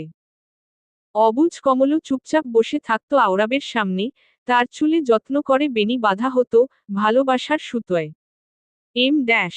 আজ আকাশ ভারী বর্ষণে নিভে আছে। ভোর থেকে অনবরত বর্ষণ চলছে, যেন ধারা ভেঙে পড়েছে আকাশ থেকে। যেন ঘন মেঘে ঢাকা আকাশ এক বিশাল জলরাশি হয়ে ঝরে পড়ছে অবিরাম। ঘর থেকে বের হওয়ার জো নেই। চঞ্চল কমল একটু স্থির থাকতে পারল না। ঘরজুড়ে কিছুক্ষণ পায়চারি করে হঠাৎ ছুটে গেল রেনুর ঘরে। রেনুর ছোট্ট শিশুকে কোলে তুলে নিয়ে ঘুরে বেড়ালো পুরো বাড়ি, তার কিশোরী উচ্ছ্বাসে আনন্দের হাওয়ায় কাঁপল ছাদ বেথুন। কিছুক্ষণ পর কমল ফিরে এলো নিজ ঘরে। আওরাব তখনও চোখ বুজে বিছানায় গা এলিয়ে আছে। জানালার কপাট খুলতেই হঠাৎ হু হু করে হাওয়া ঢুকে পড়ল ঘরে, আর সেই হাওয়ার সাথে বৃষ্টির ফোঁটাগুলো এসে ধরা পড়ল কমলের মুখশ্রীর উপর। সে চোখ মুখ বন্ধ করে নিল, মুখ জুড়ে ছড়িয়ে পড়ল জলবিন্দুর কোমল পরশ, ঠিক যেন প্রকৃতির আলতো চুম্বন। বিছানায় শুয়ে থাকা আওরাব অপলক তাকিয়ে রইল কমলের দিকে। কমল এক হাত বাড়িয়ে ছুঁয়ে দিল বৃষ্টি, হাতের তালুতে জল জমিয়ে দুষ্টু হেসে পা টিপে আওরাবের কাছে এসে দাঁড়াল। হঠাৎই সেই পানিটুকু আওরাবের মুখে ছিটিয়ে দিল আর সঙ্গে সঙ্গেই খিলখিল করে হেসে উঠল। সেই হাসির শব্দ নিস্তব্ধ ঘরে যেন সুর হয়ে বেজে উঠল। আওরাব কিছু বলল না, কমল বাইরে তাকিয়ে দেখল বৃষ্টির বেগ আগের থেকে বেড়েছ। মুহূর্তেই এক বায়নায় জাপটে ধরল আওরাবের হাত, ঠোঁট উল্টিয়ে অনুনয় করে বায়নাখানা করল। আওরাবাবু লন, মোরা বৃষ্টি তো ভিজি। মোর মেলা শখ জাগতাছে বৃষ্টিতে ভিজনের। আওরাব কপালের ভ্রু কুঁচকে তাকালো তার দিকে নির্বাক চাহনিতে বুঝিয়ে দিল, এই আবদার রাখার কোনো প্রশ্নই নেই। কমল তার চাহনিতে একটু চুপসে গেল, মুখ কালো করে জানালার ধারে ফিরে গেল। যেন প্রিয় মানুষের ধমকেই তার কিশোরী মন ভারাক্রান্ত। তবে আওরাব আর ধরে রাখতে পারল না নিজের গাম্ভীর্য। সেই নিষ্পাপ মুখের ছোট্ট অনুরোধ তাকে হার মানিয়ে দিল। বিছানা থেকে উঠে এসে কমলের কাছে দাঁড়িয়ে হাত বাড়িয়ে বলল, চলো। কমল খুশিতে গদগদ হয়ে আওরাবের আগে আগেই ছুটে চলল বাহিরে। পা রাখল বাড়ির উঠানে, বৃষ্টির বড় বড় ফোঁটা মুহূর্তেই ভিজিয়ে দিল কমল ও আওরাবকে। কমল লাফিয়ে লাফিয়ে ঘুরে বেড়ালো উঠানে, বৃষ্টির প্রতিটা ফোঁটায় যেন আনন্দের জোয়ার। তার খিলখিল হাসি, ঝমঝম বৃষ্টির শব্দ আর ভেজা মাটির গন্ধে চারপাশ হয়ে উঠল নিসর্গময়। আওরাব দাঁড়িয়ে রইল, তার কৃষ্ণকালো বর্ণের গা বেয়ে জল গড়িয়ে পড়ছে। কপালে ভেজা চুল লেপ্টে আছে। সে অপলক তাকিয়ে রইল কমলের দিকে, বৃষ্টিস্নাত কমল যেন তার কাছে এক মোহময়ী, নেশাক্ত কিশোরী হয়ে উঠেছে। তার চোখে জেগে উঠল অন্যরকম অনুভূতি। পা আপনা আপনি এগিয়ে এলো কমলের দিকে। কাছে এসে সে নেশামো চোখে চাইল তার দিকে, কমলের বৃষ্টিভেজা ওষ্ঠজোড়ায় থমকে গেল তার দৃষ্টি। তন্দ্রাচ্ছন্ন চোখে মাথা নিচু করে এগিয়ে এলো সে, ওষ্ঠজোড়ায় নিজ দখলদার বসাতে। যেন চুম্বনের স্পর্শে মোহমুগ্ধতা ছুঁয়ে দিতে চাচ্ছে এক্ষুনি। কিন্তু ঠিক তখনই কমলের সরল কণ্ঠে আওয়াজ এলো, আওরাবাবু বৃষ্টি তো গেল গা, এই একটু ভিজতে পারলাম হপায়। আওরাবের ঘোর কেটে গেল। মুহূর্তেই দূরে সরে দাঁড়ালো সে, কমলের দিকে অসহায় চোখে একবার তাকিয়ে দ্রুত গটগট করে উঠে গেল দোতলায়, কোনো জবাব না দিয়েই। তপবনের অতিথি। পর্ব 06। নূপুর আক্তার শাওন। পূর্ণশশীর আলো ছায়ার মায়াবী খেলায় চতুর্দিক যেন মোহে মোড়া। জানালার ফাঁক গলে ঘরে ঢুকে পড়েছে ধবধবে চন্দ্ররশ্মি। আওরাব ধীর হাতে কাচের দোয়াত থেকে কালিমাখা ধাতব নিপটি চুবিয়ে তুলে আনল। সোনালি পুরু কাগজের বুকে লিখে চলল নিপুণ শৈল্পিক হস্তাক্ষরে। আষাঢ়ের এক বিষণ্ণ প্রহরে, প্রেমে পড়েছিলাম মাত্র 12 বৎসরের বৃষ্টিস্নাত এক কিশোরীর। ডাগর ডাগর নেত্রপল্লব, অধরপুষ্পে গঠিত গায়ে ভেজা শাড়ির লাজুক ভাঁজ আমার অন্তর্নিহিত সংযত পুরুষ সত্তাকে সেদিন উন্মাদ করে তুলেছিল। সম্মুখের সেই মোহময়ী কিশোরী, আমার স্ত্রী। আষাঢ়ের সেই বৃষ্টি, সেই মুহূর্ত আমার সংযমের দীর্ঘ প্রতীক্ষার সূচনা ঘটাল। কাগজের লিপিবদ্ধ অনুভূতিগুলো তুলে ধরল হারিকেনের আলোয়, বাতাসে আর্দ্র কালির পর্ত শোকানো শেষে কাগজটা সযত্নে ভাঁজ করে ছোট্ট এক কাঠের বক্সে বন্দি করল। বিছানায় গুটিসুটি হয়ে ঘুমের দেশে তলিয়ে থাকা কমলের দিকে তাকালো সে, আজকের কাণ্ডের জন্য নিজের ভেতর এক অপরাধবোধ কাজ করছে তার। ছোট্ট একটা মেয়ের সামনে নিজেকে সংযত করতে পারল না সে। আওরাব বুঝল যে সংযম একবার ভেঙেছে তা বারবার, পুনরায় ভাঙবে এমনকি আগের তুলনায় আরও দ্রুত গতিতে। আওরাবের ভেতর থেকে দীর্ঘশ্বাস বেরিয়ে আসল। সে ঘর থেকে বের হয়ে গেল মন্থর পদক্ষেপে।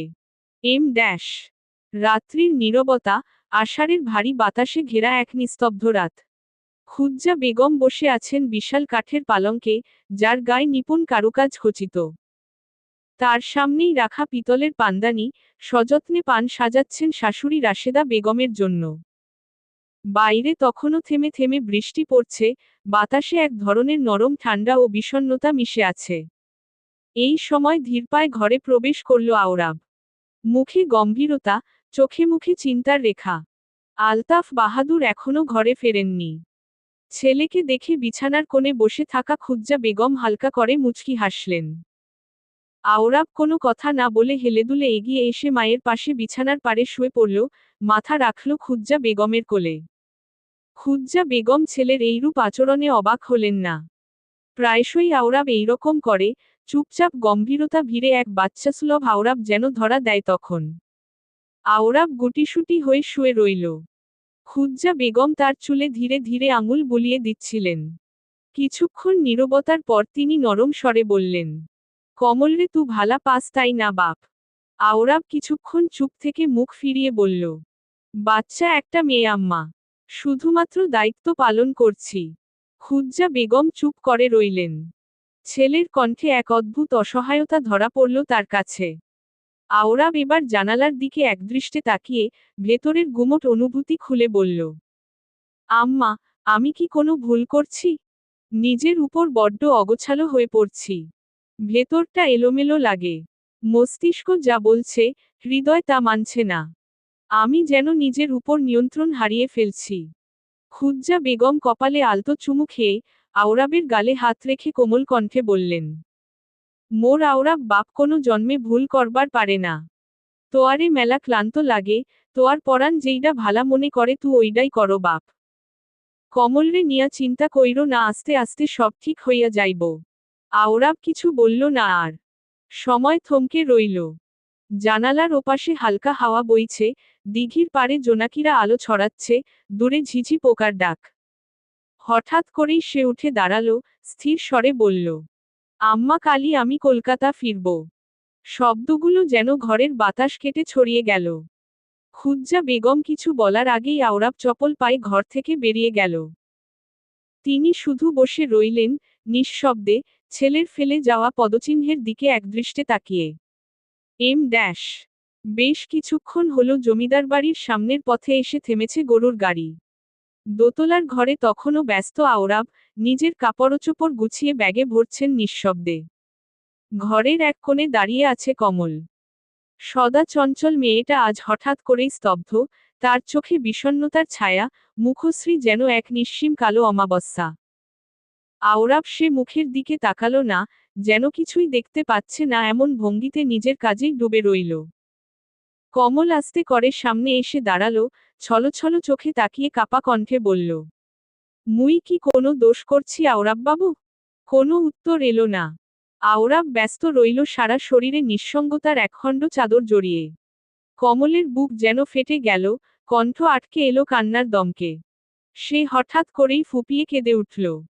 শব্দ করে, শিশুর মতো করে, মোর মেলা কষ্ট লাগতাছে, মোরে ছাইরা আপনি ওই ভিনদেশে কেন যাইতাছেন আওরাববাবু? মোর কোনো ভুল হইলে মোরে কন। আওরাব দীর্ঘশ্বাস ফেলল, কমলের কাছে এসে হাত দুটো নিজের হাতের মধ্যে রেখে মাথা ঝুঁকে আঙ্গুল দিয়ে কমলের চোখের পানি মুছল। কমল সুরে বলল, তুমি তো একটা ফুল কমল, ফুলদের কখনো ভুল হয় না। আমায় যেতে হবে, খুব প্রয়োজন একটা কাজে। কথা দিচ্ছি খুব শীঘ্রই ফিরব। কমল কাঁদতে কাঁদতে একাকার। তার লালচে নাক, ফুলে ওঠা ঠোঁট, সবকিছুতেই বিষাদ আর ভালোবাসার এক আশ্চর্য রং লেগে আছে। আওরাব তাকিয়ে রইল সেই মুখপানে, বিস্ময়। একটি কান্নাভেজা মুখ এত মোহময়, এত নিটোল হতে পারে, তা যেন তার বোধগম্য হচ্ছিল না। নিজেকে সংবরণ করে, ভেতরের টানকে দমন করে আওরাব সাহস নিয়ে নত হল। কোমলভাবে কমলের কপালে রেখে দিল এক উষ্ণ চুম্বন। মুহূর্তের মধ্যেই সরে এলো, মুচকি হেসে হাত রাখল কমলের মাথায়। কিন্তু কিশোরী কমল বুঝে উঠল না সেই চুম্বনের ভাষা। সে শুধু দাঁড়িয়ে রইল, ভিজে চোখে, উষ্ণ কপাল ছুঁয়ে থাকা স্পর্শটুকুকে বুকের গভীরে সযত্নে ধরে। আপনি কবে ফিরবেন আওরাববাবু? চৌকাঠে পা দিতেই পেছনে থেকে ভেসে এলো কমলের প্রশ্ন। আওরাব থেমে গেল, ধীরে পেছনে ফিরে তাকিয়ে বলল, যেদিন তুমি আমায় পত্র লিখতে শিখবে, আমার নামে চিঠি পাঠাবে, সেদিনই আমি ফিরব কমল। আমি অপেক্ষায় থাকব তোমার চিঠির। কমলের চোখ বেয়ে নীরব অশ্রু গড়িয়ে পড়ল। সে তো লিখতে জানে না। আওরাব কিছুদিন আগে হাতে ধরে অক্ষর চিনিয়েছিল তাকে। কিন্তু তা দিয়ে চিঠি লেখা কি আদৌ সম্ভব? বাড়ির আঙিনায় গরুর গাড়ির সামনে দাঁড়িয়ে আছে আলতাফ বাহাদুর। বারান্দায় দাঁড়িয়ে খুজ্জা বেগম, রাশেদা বেগম আর রেনু নীরবে সব দেখছে। আওরাব এগিয়ে এসে রাশেদা বেগমের সামনে দাঁড়ালো। গলায় কোনো উঁচু স্বর নয়, বরং শান্ত অথচ দৃঢ় কণ্ঠে বলল, কমলের জন্য আমি ঝিয়ের ব্যবস্থা করেছি, আজকের মধ্যেই ঝি আসবে। আশা করি কমলকে কাজের ব্যাপারে এই বাড়ির কেউ কোনো প্রকার কথা শোনাবে না। রাশেদা বেগম চমকিয়ে তাকালো আওরাবের দিকে। আওরাবের ভাবমূর্তি দেখে কিছু বলতে গিয়েও বললেন না। আওরাব পুনরায় থেমে বলল, আর আমি কলকাতা থাকব বলে যে কমলের ক্ষতি করার চেষ্টা করবে কেউ, তা যেন কখনো না হয়। আমি সর্বদা কমলের সাথে ছায়ার ন্যায় মিশে থাকব, যা বা যারা ওর গায়ের ফুলের আঘাতটুকু দেওয়ার চেষ্টা করবে আমি তার দুনিয়া ধ্বংস করে দিব। রেনু আহত দৃষ্টিতে আওরাবের দিকে তাকালো। আওরাব সেই দৃষ্টি উপেক্ষা করে এগিয়ে গরুর গাড়ির সামনে গিয়ে বসল। বারান্দার কিনারে ছুটে এলো কমল। আওরাব শেষবারের মতো তাকিয়ে রইল তার ছোট্ট কমলিকার দিকে, চোখে এক অপার মমতা, এক অপ্রকাশ্য বেদনা। গরুর গাড়ি এগিয়ে চলল গ্রামের পথ ধরে। পেছনে পড়ে রইল জমিদার বাড়ির ছায়াময় প্রান্তে দাঁড়িয়ে থাকা কিশোরী কমল। ধীরে ধীরে পথ পেরিয়ে কুয়াশার ন্যায় ঝাপসা হয়ে মিলিয়ে গেল সেই চিত্র। আওরাবের বুকটা মুহূর্তেই হুহু করে উঠল শূন্যতায়। চোখ ঝাপসা হয়ে উঠল তার। পুরুষরাও কি কাঁদে? হয়তো কাঁদে, যখন কষ্টটা গলা পেরিয়ে বুক চিরে উঠে আসে হৃদয়ের গভীরে। চোখ বন্ধ করে আওরাব মনে মনে উচ্চারণ করল, এই দূরত্বের যন্ত্রণা যদি তোমায় চিরকালের জন্য আমার করে তবে আমি এই যন্ত্রণা হাসিমুখে গ্রহণ করলাম কমলিকা। সবকিছুর ঊর্ধ্বে তুমি শুধু আমার থেকো। তপবনের অতিথি। পর্ব 07। নূপুর আক্তার শাওন। কলকাতার শহর শিয়ালদহ। ট্রেন স্টেশনের প্ল্যাটফর্মগুলোয় গুটি গুটি কুয়াশা নেমে এসেছে, আলো ঝিমুচ্ছে হলুদ সোডিয়াম ল্যাম্পে। দূরের কোথাও এক ইঞ্জিনের হুইসেল ভেসে আসছে। গলির দুপাশে পুরনো ইমারত, চাঁদের আলো ঠিকমতো পড়ে না সেখানে। কিন্তু যেখানেই পড়ে, সেই বাতাসে এক ধরনের সাদামাটা মায়া মিশে থাকে। আওরাব ফিরেছে আজ কয়েক মাস হলো। দরজার কপাট খুলে চপল পদে ঘরে প্রবেশ করল তনুজা। আওরাব তখন টেবিলে বসে কলেজের লেকচার লিখতে ব্যস্ত। শব্দ পেয়ে সামনে তাকিয়ে দেখল তামাটে গায়ের বর্ণের মেয়ে তনুজা তার সম্মুখে দাঁড়ানো, বয়স তার থেকে 2 বছরের কম। এ বাড়ির কর্তার একমাত্র মেয়ে, সাথে আওরাবের কলেজের সহপাঠী। তনুজা বরাবরের মতো আওরাবের ঘরে প্রবেশ করে হাতে রাখা প্লেটটা আওরাবের টেবিলের উপর রেখে বিছানায় গিয়ে বসল। আওরাব নিশ্চুপে পুনরায় লেখায় ব্যস্ত হয়ে গেল। তনুজা পা ঝুলিয়ে কিছুটা অভিমানের সুরে বলল, হ্যাঁ গো, বাংলাদেশ থেকে ফিরলে একটিবার জানালেও না। আমি না হয় শিলিগুড়ি ছিলাম তা বলে একখানা চিঠি লিখা যেত না বুঝি? আওরাব তনুজার কথার জবাব দিল না, তনুজাও পরবর্তীতে কোনো অভিযোগ করল না। সে ভালো করেই চিনে আওরাবকে, অল্পভাষী মানুষটা খুব কম কথারই জবাব দিয়ে থাকে। তবুও এই গম্ভীর মানুষটার প্রতি তনুজার গভীর প্রেম। সে স্বভাবসুলভ ভাবে আওরাবের ঘর ঘুরে ঘুরে দেখতে থাকল। হঠাৎ তার চোখ পড়ল টেবিলের একপাশে রাখা একটা সোনালি, মোটা বালায়। সে কিঞ্চিত ভ্রু কুঁচকে এগিয়ে বালাটা দ্রুত হাতে নিয়ে বেশ ভালোভাবে পর্যবেক্ষণ করতে থাকল। আওরাব এবার লেখা থামিয়ে তনুজার দিকে তাকালো। তনুজা বালার দিকে তাকিয়েই আওরাবকে প্রশ্ন করল, বালাখানা কার আওরাব? আওরাব শান্ত স্বরে ধীর কণ্ঠে জবাব দিল, আমার স্ত্রী কমলের। আমার স্ত্রী। অতি সামান্য এই দুশব্দ তনুজার কর্ণগোচর হতেই তনুজা স্তব্ধ হয়ে গেল। একদৃষ্টে তাকিয়ে রইল বালার দিকে, চারপাশের কোলাহল যেন অদৃশ্য হয়ে যেতে থাকলো তার থেকে। সে অসহায় চোখে আওরাবের দিকে তাকালো, আখিপল্লব অশ্রুতে ছলছল করছে। থমকে যাওয়া কণ্ঠস্বরে অত্যন্ত ব্যথিত হয়ে বলল, তুমি বিয়ে করেছ? হুম। আওরাবের ছোট্ট জবাবটা যেন তনুজার হৃদয়টাকে ক্ষতবিক্ষত করে ফেলল, তার হাত থেকে বালাখানা পাকা মেঝেতে পড়ে গেল ঝনঝন করে। তনুজা এক মুহূর্ত দাঁড়ালো না আর, ছুটে চলে গেল ঘর ছেড়ে। আওরাব নিচু হয়ে বালাটা সযত্নে তুলে পাঞ্জাবির কোনা দিয়ে মুছল কয়েকবার। তমসাচ্ছন্ন নিশীথকাল। আওরাব বিছানায় চোখ বুজে শুয়ে আছে। নিস্তব্ধে বুঁদ হয়ে থাকা ঘরে হঠাৎ দরজার মৃদু আঘাত যেন গভীর তরঙ্গ সৃষ্টি করল। আওরাব ধীর পায়ে উঠে কপাট খুলতেই তনুজা ছুটে এসে আওরাবের বুকে এসে পড়ল। জড়িয়ে ধরল তাকে আষ্টে পৃষ্ঠে। এইরূপ কাণ্ডে আওরাবের রাগে চোয়াল শক্ত হয়ে গেল, সে তনুজাকে সজোরে ধাক্কা দিয়ে সরিয়ে ফেলল তাকে। তনুজা ছিটকে পড়ল দূরে, কুণ্ঠিত দৃষ্টিতে আওরাবের দিকে তাকিয়ে রইল। আওরাব রাগান্বিত কণ্ঠে বলল, আমাকে ও ততি ধৈর্যের লোক ভেবো না তনুজা। এই ঘর থেকে এক্ষুনি বের হয়ে যাও, নয়তো আমি তোমার বাবাকে ডাকতে বাধ্য হব। তনুজা 2 কদম এগিয়ে অসহায়ের ন্যায় বলল, আমি তোমায় ভালোবাসি আওরাব, সে শুরু থেকে। তুমি আমায় ছেড়ে অন্য কারো হতে পারো না, কখনোই না। তোমার এই কষ্টের জন্য আমি দায়ী নই তনুজা, আমি কখনো তোমার অনুভূতিকে প্রশ্রয় দিইনি। কান্নায় ফেটে পড়ল তনুজা। হঠাৎ বুকের ওপর থেকে শাড়ির আঁচল সরিয়ে ফেলল সে। আওরাব তড়িৎ মুখ ফিরিয়ে দৃষ্টি মাটিতে পতিত করল। আওরাব, তুমি আমার হলে না কেন? এই আক্ষেপ নিয়ে আমি কিভাবে বাঁচব বলো? আওরাব দৃষ্টি নত রেখে মাটিতে পড়ে থাকা আঁচলটা তুলে তনুজার দিকে বাড়িয়ে দিল। তনুজা কাপা হাতে আঁচলটা নিয়ে নিজের গায়ে জোড়ালো। আওরাব মুখ ফিরিয়ে তাকিয়ে শান্ত স্বরে বলল, আক্ষেপ আফসোস এসব খুব তুচ্ছ বিষয় আমাদের জীবনের কাছে। জীবদ্দশায় তুমি আমার থেকেও ভালো কাউকে পাবে তনুজা, আমি তোমায় অজান্তে কষ্ট দিয়ে থাকলে আমায় মাফ করে দিও। দয়া করে নিজের মূল্যটুকু এভাবে হেলায় করে ফেলো না। ঘরে ফিরে যাও। তনুজা অঝরে কাঁদতে থাকল, ঘরজুড়ে শুধু তার কান্নার শব্দই প্রতিধ্বনি। আওরাব বিচলিত হল না একটুও, বরং স্বভাবসুলভ গম্ভীর ভাব নিয়ে ঠাই দাঁড়িয়ে রইল। তনুজা চোখ তুলে তাকালো তার প্রিয় মানুষটার মুখের দিকে, গভীর বেদনাজনিত কণ্ঠে বলল, তোমারে যে পেল সাধনাবিহীন সে বড় ভাগ্যবতী গো। কখনো যদি সম্ভব হয় সেই ভাগ্যবতীর দর্শন করিও আওরাব, মৃত্যুর পূর্বে এই জন্মে আমি একটিবার তাকে দেখতে চাই। তনুজা ঘর থেকে প্রস্থান ঘটালো, আওরাব দীর্ঘশ্বাস ফেলল।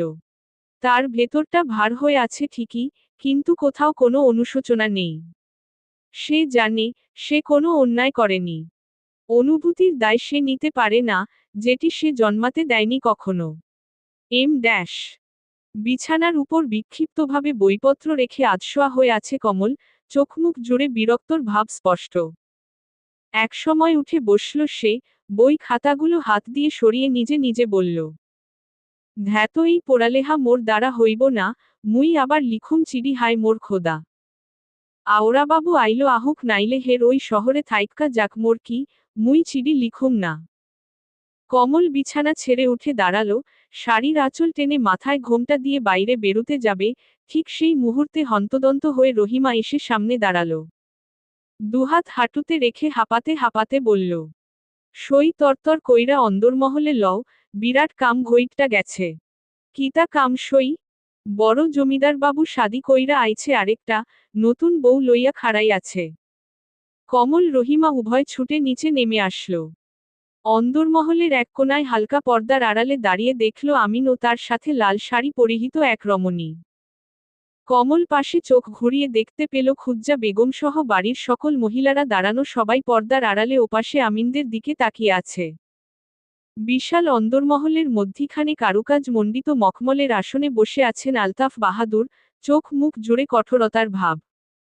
তিনি অত্যন্ত গম্ভীরস্বরে বললেন, তোয়ার শাদি লইয়া মোর কোনো কাম নাই, তো তোয়ার লাইগা মোর জমিদার বংশে চুনকালি লাগু কইরা মুই কোনোদিন দরখাস্ত করুম না। মোরে সাফ সাফ কও তু কি রেনুরে তালাক দিবার চাও নাকি দুই বউ লইয়া সংসার করবার চাও? দুদিন পর পর তোয়ার লাইগা মোর মুখ কালা করবার চাই না মুই। আলতাফ বাহাদুরের প্রতিটি কথায় ঘরের সকলের কানে পৌঁছালো, এমনকি পর্দার আড়ালে দাঁড়িয়ে থাকা রেনুরও। কমল রেনুর কাছে এগিয়ে তার কাঁধে ভরসার হাত রাখতেই রেনু কমলের দিকে তাকিয়ে হু হু করে কেঁদে উঠল। আমিন যতই তাকে অত্যাচার করুক, হৃদয়ের কোথাও না কোথাও রেনু ঠিক আমিনকে স্বামী হিসেবে ভালোবাসে। কোনো নারী তার জীবনে সবকিছুর ভাগ দিতে চাইলেও হয়তো স্বামীর ভাগ দিতে সর্বদা অপারগ থাকে। রেনুর কান্নার শব্দ যেন রাশেদা বেগমকে বিরক্তি করে তুললেন, তিনি ঝাঝালো কণ্ঠে বললেন, আহ, এত কান্দনের কিতা হয়েছে এনে? বেডা মানুষ একখান ক্যা দশখানো করবার পারে। ক্যামুই করি নাই সতীনের সংসার, মোর দুই সতীন আছিল খোদার উছিলায় হেরা মইরা গেছে। ছোট্ট কমল অসহায় চোখে তাকিয়ে রইল রাশেদা বেগমের দিকে। দীর্ঘ সময় পর উপাস থেকে আমিনের কণ্ঠে ভেসে আসল, মুই রেনুরে তালাক দিবার চাই না, মুই দুই বউ লইয়াই সংসার করুম। রেনু চোখ তুলে তাকালো, বার্তাটা তাকে খুব একটা সুখ দিল না, বরং ভরিয়ে দিল বিষাদে। একে একে সকলে চলে গেল যার যার কাজে। অন্ধকার প্রায় অন্দরমহলে একা দাঁড়িয়ে রইল রেনু। সেই চেনা, অথচ একেবারে অচেনা হয়ে ওঠা সংসারে। আমিন তার নববধূকে নিয়ে সিঁড়ি বেয়ে উপরে উঠতেই রেনু কাপা কণ্ঠে বলল, এইডার থেইক্কা মোরে তালাক দিলেও পারতেন আমিন বাবু, তাও যে মেলা শান্তি পাইতাম। এখন যে মোর সবকিছু কাটার সমান লাগবো, সহ্য করবার পারুম না, মরবারও পারুম না। আমিন কটমটিয়ে তাকিয়ে কোনো প্রকার জবাব না দিয়ে চলে গেল উপরে। রেনু সেই পদচিহ্নে একপলকে তাকিয়ে রইল শুধু। ঘরজুড়ে উন্মনভাবে হাঁটাহাঁটি করে চলেছে কমল। কখনো জানালার পাশে গিয়ে দাঁড়ায়, কখনো আবার বিছানার ধারে এসে থেমে যায়। রাশেদা বেগমের বলা কথাগুলো তার কানে বারবার প্রতিধ্বনিত হচ্ছে। পুরুষ মানুষের কি সত্যি এক নারীতে হয় না? মুহূর্তে কমলের ভেতর জুড়ে অচেনা ভয় ঢেউ খেলে গেল। সে মনে মনে ভাবল, আওরাবও যদি তার জীবন থেকে হারিয়ে যায়, সেও যদি আমিনের মতো বিয়ে করে নেয়। কিশোরী কমলের সরল মন আর ভাবতে পারল না। তড়িঘড়ি করে বইপত্র নিয়ে বিছানায় বসে পড়ল সে। চোখে কান্নারা উপচে পড়তে চায়, অথচ ঠোঁটে দৃঢ়তা। নিজে নিজেই উচ্চারণ করল এক অসমাপ্ত শপথের মতো। যত তরতর লেহা শিক্ষা আওরাবাবুরে চিড়ি পাডামু, তত তরতর আওরাববাবু ফিরা আইব মোর কাছে। এম ড্যাশ শহরের ছোট্ট গলিতে আজ রোদের প্রখরতা বেশ দারুণ। দেয়ালের কাছ ঘেঁষে সোনালি রোদরশ্মি গলিয়ে ঢুকছে। তনুজা আজ অনেক বেলা করে ঘুম থেকে উঠেছে। সারারাত কান্নায় ফুলে থাকা চোখে এখনো জমে আছে অশ্রুপাতের চিহ্ন। কাল রাতে আওরাবের ঘরে গিয়ে নিজের কানকারখানায় বর্তমানে সে খুব অপরাধবোধ করল। সে জানে জগতের ওই একমাত্র পুরুষটিকে চাইলেই সে নিজের করতে পারবে না। সব চেষ্টাই হবে শুধু একপাক্ষিক, ব্যর্থ প্রেমের করুণ প্রয়াস। ধীরে ধীরে চোখমুখ ধুয়ে, ক্লান্ত দৃষ্টি নিয়ে সে আওরাবের ঘরে পা রাখল। কিন্তু ঘরে ঢুকেই থমকে গেল সে। ঘরজুড়ে নেই আওরাবের কোনো চিহ্ন। শুধু শূন্যতা, নিঃশব্দতা, আর কিছু গুমট স্মৃতি যেন হাওয়ার মধ্যে ঘুরপাক খাচ্ছে। তনুজা অসহায় চোখে তাকিয়ে রইল চারপাশে।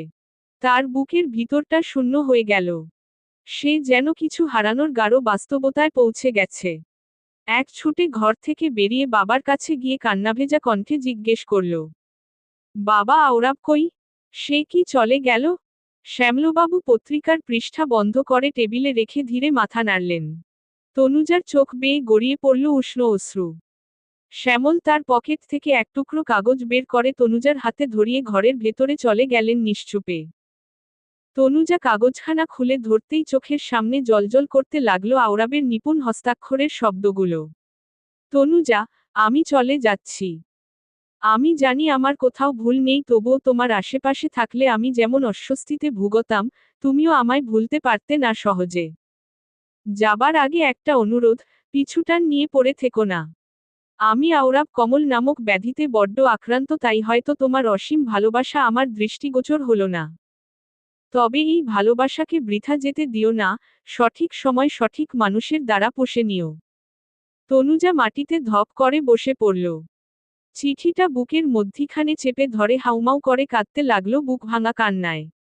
দরজার ওপাশ থেকে শ্যামলবাবু মেয়ের কান্নার শব্দ শুনতে পেয়েও এগিয়ে এলেন না। নিশ্চুপে ছলছল নয়নে দেয়ালে পিঠ ঠেকিয়ে দাঁড়িয়ে রইলেন কঠোরভাবে। সে কঠোরতা একজন পিতার অসহায়তা আর ব্যর্থতার নীরব সাক্ষী হয়ে রইল ঘরজুড়ে। তপবনের অতিথি পর্ব 08। নূপুর আক্তার শাওন। সাল 1986, বাংলায় 4 ফাল্গুন। বসন্তের কোকিল কুকু করে ডাকছে বিরতি দিয়ে, বাতাসে কচি ফুলের মৌ মৌ ঘ্রাণ ভেসে বেড়াচ্ছে। দুপুর গড়িয়ে বিকেলের দিকে ঝুঁকছে সূর্য। ধীরে পায়ে ঘরে প্রবেশ করল রেনুর 5 বছরের মেয়ে, জুই। কচি পায়ে নূপুরের টুনটুন শব্দে মুখর হলো নিস্তব্ধ ঘরটা।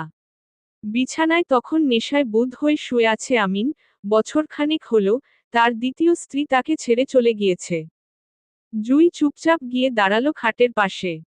ছোট ছোট কোমল হাতে আমিনের বিশাল হাতের আঙুল স্পর্শ করে সে আধো গলায় বলল, বাপজান, ও বাপজান, তু কাউন কাবানা। নেশাচ্ছন্ন চোখে আমিন তাকালো মেয়ের দিকে। ওই কুচি মুখশ্রীর দিকে তাকিয়ে হঠাৎ বুকটা কেমন হিম শীতল হয়ে গেল তার। জুই যেন তারই প্রতিবিম্ব, ফর্সা গায়ের রং, বড় বড় চোখ, মায়ামো মুখাবয়ব, সবখানেই যেন নিজের ছায়া দেখতে পায় আমিন। এক মুহূর্তের জন্য যেন হঠাৎ তার পাষাণ হৃদয় স্নেহের ফাটল ধরল, হাত বাড়িয়ে মেয়েটিকে বুকে টেনে নিতে চাইল সে। কিন্তু সেই কোমলতা বেশিক্ষণ স্থায়ী হল না। দাম্ভিকতার পর্দা নেমে এলো চোখে মুখে। হঠাৎই কণ্ঠে ঝাঁঝ এনে গর্জে উঠল, ওই ছেমড়ি তোয়ারে মুই কইছি না মোর সামনে আবি না। তু মোর ঘরে আইছস ক্যা? যা বাইর হ মোর সামনে থেইক্কা। জুই চোখের পলক ফেলে চেয়ে রইল। একরাশ অভিমান আর মায়ার ভারে ভারাক্রান্ত কণ্ঠে বলল, বাপজান, তু কিতু কাউ নাই হালাদিন, মোল কত্ত লাগে। তু আও মোল লগে কাবা। আমিনের বুকটা হুহু করে উঠল, তার না খাওয়ার জন্য তার মেয়ের কষ্ট হচ্ছে। এমন স্নেহমাখা কথা শুনে হঠাৎ মনে হলো, এই কি সেই সত্য যার জন্য মহান আল্লাহ তায়ালা মেয়েকে ঘরের জান্নাত বলেছেন? মেয়েরা যে সত্যিই মায়াবী, কোমল। বাবার প্রতি তাদের ভালোবাসা যে বড্ড গভীর। তবে অনুভূতির সেই মুহূর্তটুকু ভেঙে গেল আচমকাই। ঘরে গটগট পায়ে ঢুকল রেনু, চোখে মুখে আগুনের ছায়া। সে মেয়ের হাত শক্ত করে চেপে ধরে ধমকের সুরে বলল, তোয়ারে মুই কইছি না এই ঘরে তু আইবা না।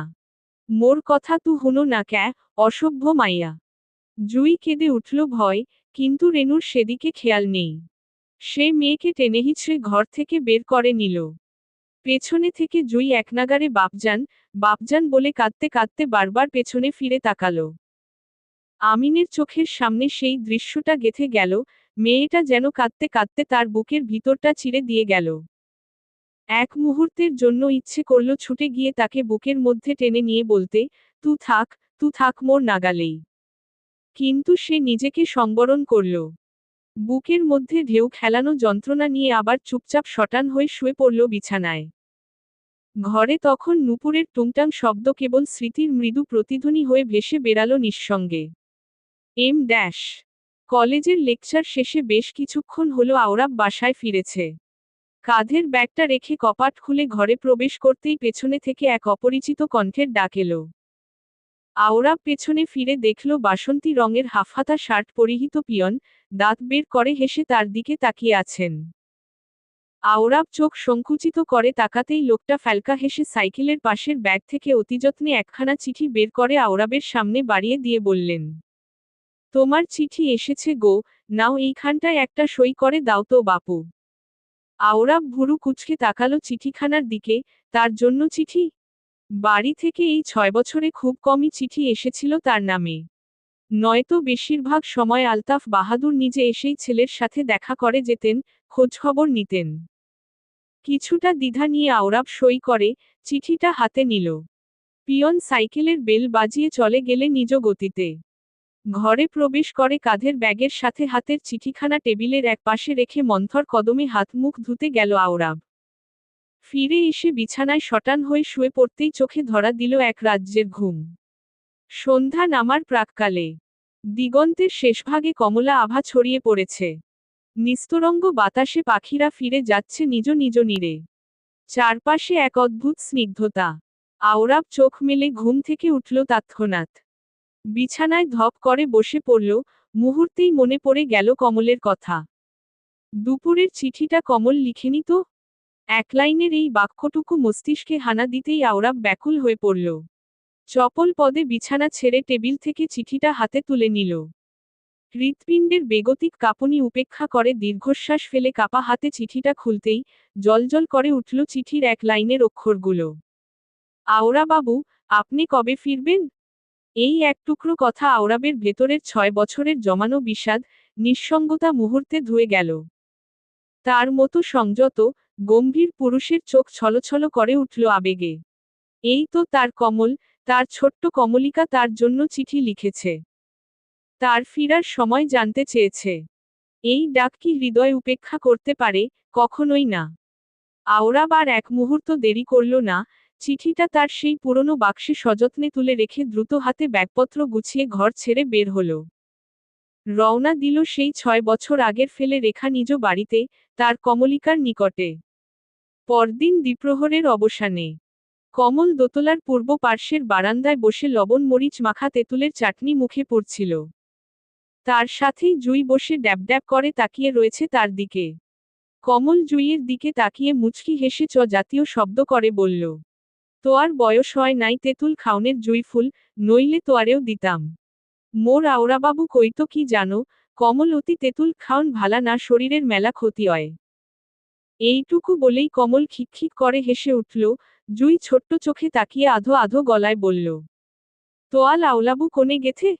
কমল মুহূর্তে হাসি বন্ধ করে জুইয়ের দিকে ভ্রুকুঞ্চন করে তাকিয়ে বলল, তোয়ার কথা বুঝা মেলা কঠিন কাম জুই, মোর চিডি লেহন থেইক্কাও কঠিন। কমল পরবর্তীতে কিছু বলার পূর্বেই 8 মাসের অন্তঃসত্ত্বা রহিমা মৃদু কদমে তার কাছে এগিয়ে কিছুটা হাঁপাতে হাঁপাতে উচ্ছ্বসিত কণ্ঠে বলল, সই ছোট জমিদার বাবু ফিরা আইছে। এই একটু কথায় কমল মুহূর্তে স্তব্ধ হয়ে গেল, চমকিয়ে সন্দিহান চোখে তাকালো রহিমার দিকে। রহিমা হেসে মাথা ঝাঁকিয়ে হ্যাঁ সূচক জবাব দিতেই কমল আর এক মুহূর্ত দেরি করল না। লবণ মরিচে মাখা হাতটা আঁচলের কোণে মুছে ছুটে গেল আন্দরমহলের সিঁড়ির কার্নিশে। বিশাল অন্দরমহলের মধ্যিখানে দাঁড়িয়ে আছে আওরাব। খুজ্জা বেগম এত বছর পর আদরের ছেলেকে ফিরে পেয়ে কান্নায় ফেটে পড়লেন, তার বুকের ভেতর জমে থাকা প্রতিটি অপেক্ষার সুর যেন আজ ঢেউ খেলে উঠছে চোখের জলে। একটু দূরে দাঁড়িয়ে থাকা রাশেদা বেগমের চোখেও দু ফোঁটা জল গড়িয়ে পড়ল নিঃশব্দে। আওরাব এগিয়ে গিয়ে শক্ত করে জড়িয়ে ধরল মাকে। মাথায় হাত বুলিয়ে পরম স্নেহে বলল, আম্মা আর কাঁদবেন না, শরীরটা অসুস্থ হয়ে পড়বে তো। খুজ্জা বেগম মুখ তুলে দুহাতে ছেলের মুখশ্রী ছুঁয়ে কাঁদতে কাঁদতে বললেন, মোর বাপজান তো আর এই বদনখানা মই কত বছর দেহি নাই। মোরে এইরাম শাস্তি আর দিও না বাপ, ওই ভিনদেশও তো আর যাইও না। আওরাব কাঁধ ঝাঁকিয়ে আশ্বাসের বলি আওড়ালো। খুজ্জা বেগম চোখ মুখ মুছে আশেপাশে তাকিয়ে কমলকে কোথাও দেখতে না পেয়ে আঁচলে মুখ মুছতে মুছতে বললেন, কমল কই, মাইয়াডা মনে অয় লজ্জা পাইছে। এত বছরে মোরে তো জ্বালাই লাইছে তোয়ার কথা জিগাইতে জিগাইতে এহন দেহ তু আইছো আর তারে দেহাই যায় না। তু উপরে যা বাপ, আমি তোর লাইগা ঠান্ডা হানির শরবত পাডাইতাছি। মৃদু হাসিতে সায় দিয়ে আওরাব চোখ ঘুরিয়ে তাকালো দোতলার দিকে। হঠাৎ তার চোখ আটকে গেল সেই চিরচেনা চরণজোড়ায়, আলতার আছে রাঙা পা, পায়ে তার দেওয়া সেই সোনার নুপুরের ঝংকার। যেন এক অলৌকিক ছায়া জড়িয়ে আছে সেই দু পায়ে। আওরাব মুগ্ধ নয়নে সেই চরণজোড়ার দিকে কিছু সময় তাকিয়ে চোখ তুলে তাকাতেই আওরাবের চোখে চোখ পড়ল কমলের। কমল দাঁড়িয়ে ছিল বহুক্ষণ ধরেই। চোখে ছিল অভিমান, লাজ, আর অপার আকুলতা। চোখে চোখ পড়তেই নিদারুণ লজ্জায় নেতিয়ে পড়ল সে। হঠাৎ ঘুরে কার্নিশ থেকে পালিয়ে গেল দোতলার ভেতর দিকে। বাতাসে বেজে উঠল অলংকারের মৃদু ঝংকার। আওরাবের ভেতরটা যেন শিহরণে থরথর করে কেঁপে উঠল। এক নিঃশ্বাসে যেন ফিরে এলো পুরনো সময়, পুরনো স্পর্শ, আর এক দীর্ঘ বিরহের অনামা মাধুর্য। ড্যাশ কাঠের কারুকার্য খচিত আয়নার সামনে দাঁড়িয়ে গভীর নিঃশ্বাস ফেলল কমল। বুকের মধ্যে অজানা কাঁপন, হৃৎপিণ্ড যেন পলায়নের উন্মুখ ঘোড়া। তার নিঃশ্বাসের ছন্দ এলোমেলো, বুকে হাত রেখে নিজেকে শান্ত রাখার ব্যর্থ প্রয়াসে সে কয়েকবার চোখ বন্ধ করল। মুখে এক প্রকার লজ্জামিশ্রিত হাসি, চোখে অপারগ এক শূন্যতা। হঠাৎই পেছনে থেকে এক গম্ভীর অথচ স্নিগ্ধ কণ্ঠস্বর ভেসে এলো, কমল। কমল কেঁপে উঠল শিহরণে। চমকে গিয়ে শাড়ির আঁচলের কোণা চেপে ধরল। নিজের এমন প্রতিক্রিয়ায় সে নিজেই বিস্মিত, আগে তো এমন হয়নি। এই নতুন অনুভূতিরা আজ কেন এত ছন্দপতন ঘটাচ্ছে তার ভেতরে? জবাব দিল না কমল, শুধু নিঃশব্দে ঢোক গিলল। আওরাব ধীর পায়ে ঘরে প্রবেশ করে কমলের পেছনে এসে একদম গা ঘেঁষে দাঁড়াল। তার উচ্চকায় দেহের আড়ালে কমলের ক্ষীণ অবয়ব যেন ঢেকে গেল ছায়ার অন্তরালে। আওরাব আয়নায় তাকালো, কমলের লজ্জায় নত হওয়া মুখের প্রতিবিম্ব খুব সহজেই তার দৃষ্টিগোচর হল। আওরাব মুচকি হেসে তাকিয়ে বলল, কথা বলবে না আমার সাথে? অভিমান হয়েছে? কমল দ্রুত মাথা নেড়ে অসম্মতি জানালো। আওরাব দৃষ্টি সংকুচিত করে একটু ঝুঁকে বলল, তবে মুখ ঘুরিয়ে কেন দাঁড়িয়ে আছো? এই অধমকে আরো শাস্তি দেওয়ার ইচ্ছে আছে বুঝি? কমল কেঁপে উঠল পুনরায়। আওরাব সেই কাঁপন ঠাউর করতে পারল, কমল যেন আর নিজেকে ধরে রাখতে পারল না, ছুটে পালাতে চাইল ঘর ছেড়ে। তবে তা বৃথা হলো মুহূর্তেই। পেছনে থেকে আওরাব কমলের সরু হাতখানা চেপে ধরল দৃঢ়ভাবে। এতদিন দূরে থাকার পরেও আবারও ছুটে পালিয়ে দূরত্ব বাড়াতে চাচ্ছ কমল? কমল হাত ছাড়াতে চেষ্টা করল, ব্যর্থ চেষ্টায় কাঁপতে কাঁপতে ঠোঁট কামড়ে ধরল লজ্জায়। আওরাব হাতের বাঁধন হালকা করতেই ছুটে পালালো সে, পেছনে দাঁড়িয়ে রইল আওরাব মোহময় দৃষ্টিতে তাকিয়ে। তার সেই ছোট্ট কমল আর ছোট নেই, সে এখন অষ্টাদশী এক যুবতী। এক রহস্যময়ী নারীর আবরণে মোড়া, যার সামনে নিজেকে সংযত রাখা আওরাবের পক্ষে কশ্চিনকালেও সম্ভব নয়। চন্দ্রভেজা গভীর রাত। আকাশে অর্ধপূর্ণ চাঁদ, চারদিকে ঝলমলে তারা, এক নিঃশব্দ প্রহর যেন কবিতার মতন নেমে এসেছে পৃথিবীর বুকে। নিশীথ রজনীর বুক ভরা নিস্তব্ধতায় আজ এক অনির্বচনীয় উল্লাস লুকিয়ে আছে, যেন সবকিছুই বিমোহিত এই রাতের ছলকানিতে। সেই নিঃশব্দ রাতেই ঘরে প্রবেশ করল কমল, হাতে উষ্ণ দুধের গ্লাস। মূলত খুজ্জা বেগমি তার হাতে ধরিয়ে দিছেন গ্লাসটি। ধুকপুক করা বুক নিয়ে সে গ্লাসটি সাবধানে টেবিলে রাখল, তারপর নিঃশব্দে পাশ ফিরে তাকালো বিছানার দিকে।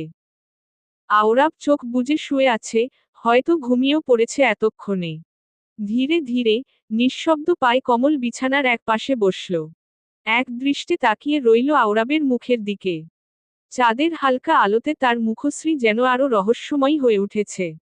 কালো কৃষ্ণচূড়া গায়ের রং, তাতে ছায়া ফেলেছে গম্ভীর চাপ দাড়ি, দীর্ঘ আখি পল্লব। যেন এক রূপকথার কালো রাজপুত্র, ঘুমন্ত তন্দ্রার রাজ্যে তলিয়ে গিয়েছে। কমল একদৃষ্টে তাকিয়ে রইল সেই মুখাবয়বের দিকে, মুহূর্তে তার চোখে হঠাৎ ঝিলিক দিল সাহসের দীপ্তি। সে ধীরে হাত বাড়িয়ে ছুঁয়ে দিল আওরাবের নাকের ডগা। ঠিক তখনই আওরাব চোখ মেলে তাকালো। কমল চমকে উঠল, লজ্জায় ও ভয়ে। দ্রুত হাত সরিয়ে উঠে যাওয়ার চেষ্টা করতেই, আওরাব তার হাত ধরে এক ঝটকায় টান দিতেই তাল সামলাতে না পেরে কমল গড়িয়ে গিয়ে পড়ল আওরাবের বুকের মাঝখানে। আওরাব ঠোঁটের কোণে এক রহস্যময়ী হাসি খেলে নেশামো কণ্ঠে বলল, লুকিয়ে আমার ইজ্জত লুটে নেওয়ার উপক্রম চালাচ্ছিলে কমলিকা, এটা তো মোটেও ভালো কাজ নয়। এখন যদি আমি একটুখানি বেপরোয়া হই, না বলা কোনো ইচ্ছেকে মেনে নেই, তখন কি করবে বলো তো? তপবনের অতিথি। অন্তিম পর্ব। নূপুর আক্তার শাওন। লুকিয়ে আমার ইজ্জত লুটে নেওয়ার উপক্রম চালাচ্ছিলে কমলিকা, এটা তো মোটেও ভালো কাজ নয়। এখন যদি আমি একটুখানি বেপরোয়া হই, না বলা কোনো ইচ্ছেকে মেনে নেই, তখন কি করবে বলো তো? লজ্জায় কমলের চিবুকজোড়া রক্তিম বর্ণ ধারণ করল মুহূর্তে, আওরাব চোখে চোখ রাখল কমলের। এক অসীম আকর্ষণে যেন ডুবে যেতে থাকল ক্রমশ।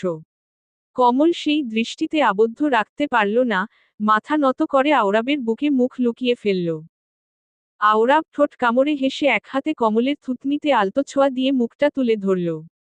কণ্ঠে মৃদু খুনসুটি এনে বলল, এত লজ্জা? উহু, এত লজ্জা নয়, এই আমায় উন্মাদ করার ফাঁদ কমল। আমার সংযমকে ভেঙে দেওয়ার এক নিখুঁত চক্রান্ত। কমল কেঁপে উঠল আওরাবের কথায়। আওরাব তার দৃষ্টিকে নামিয়ে নিল কমলের কাঁপতে থাকা ওষ্ঠের দিকে। একটুখানি থমকে গিয়ে, বৃদ্ধাঙ্গুলি দিয়ে ওষ্ঠের কিনারায় এক কোমল স্পর্শ দিল সে, আর তাতেই যেন জমে গেল কমল। আওরাবের মুখ নত হল, তার ওষ্ঠ ছুঁয়ে নিতে চাইল কমলের নিঃশব্দ ঠোঁটজোড়া। কিন্তু ঠিক সেই মুহূর্তেই নিচতলা থেকে চিৎকারের শব্দ ভেসে এলো, থমকে গেল দুজনেই। কমল দ্রুত উঠে দাঁড়িয়ে শাড়ির আঁচল ঠিক করে আওরাবের দিকে তাকালো, আওরাবের কপালেও ততক্ষণে চিন্তার ভাঁজ ফুটে উঠেছে। কমল স্পষ্ট শুনতে পেল রেনু, খুজ্জা বেগমের চিৎকার। আর এক মুহূর্ত দেরি না করে ছুটে নিচে চলে গেল, আওরাবও তার পেছনে দ্রুত কদম ফেলে নিচে নেমে আসলো।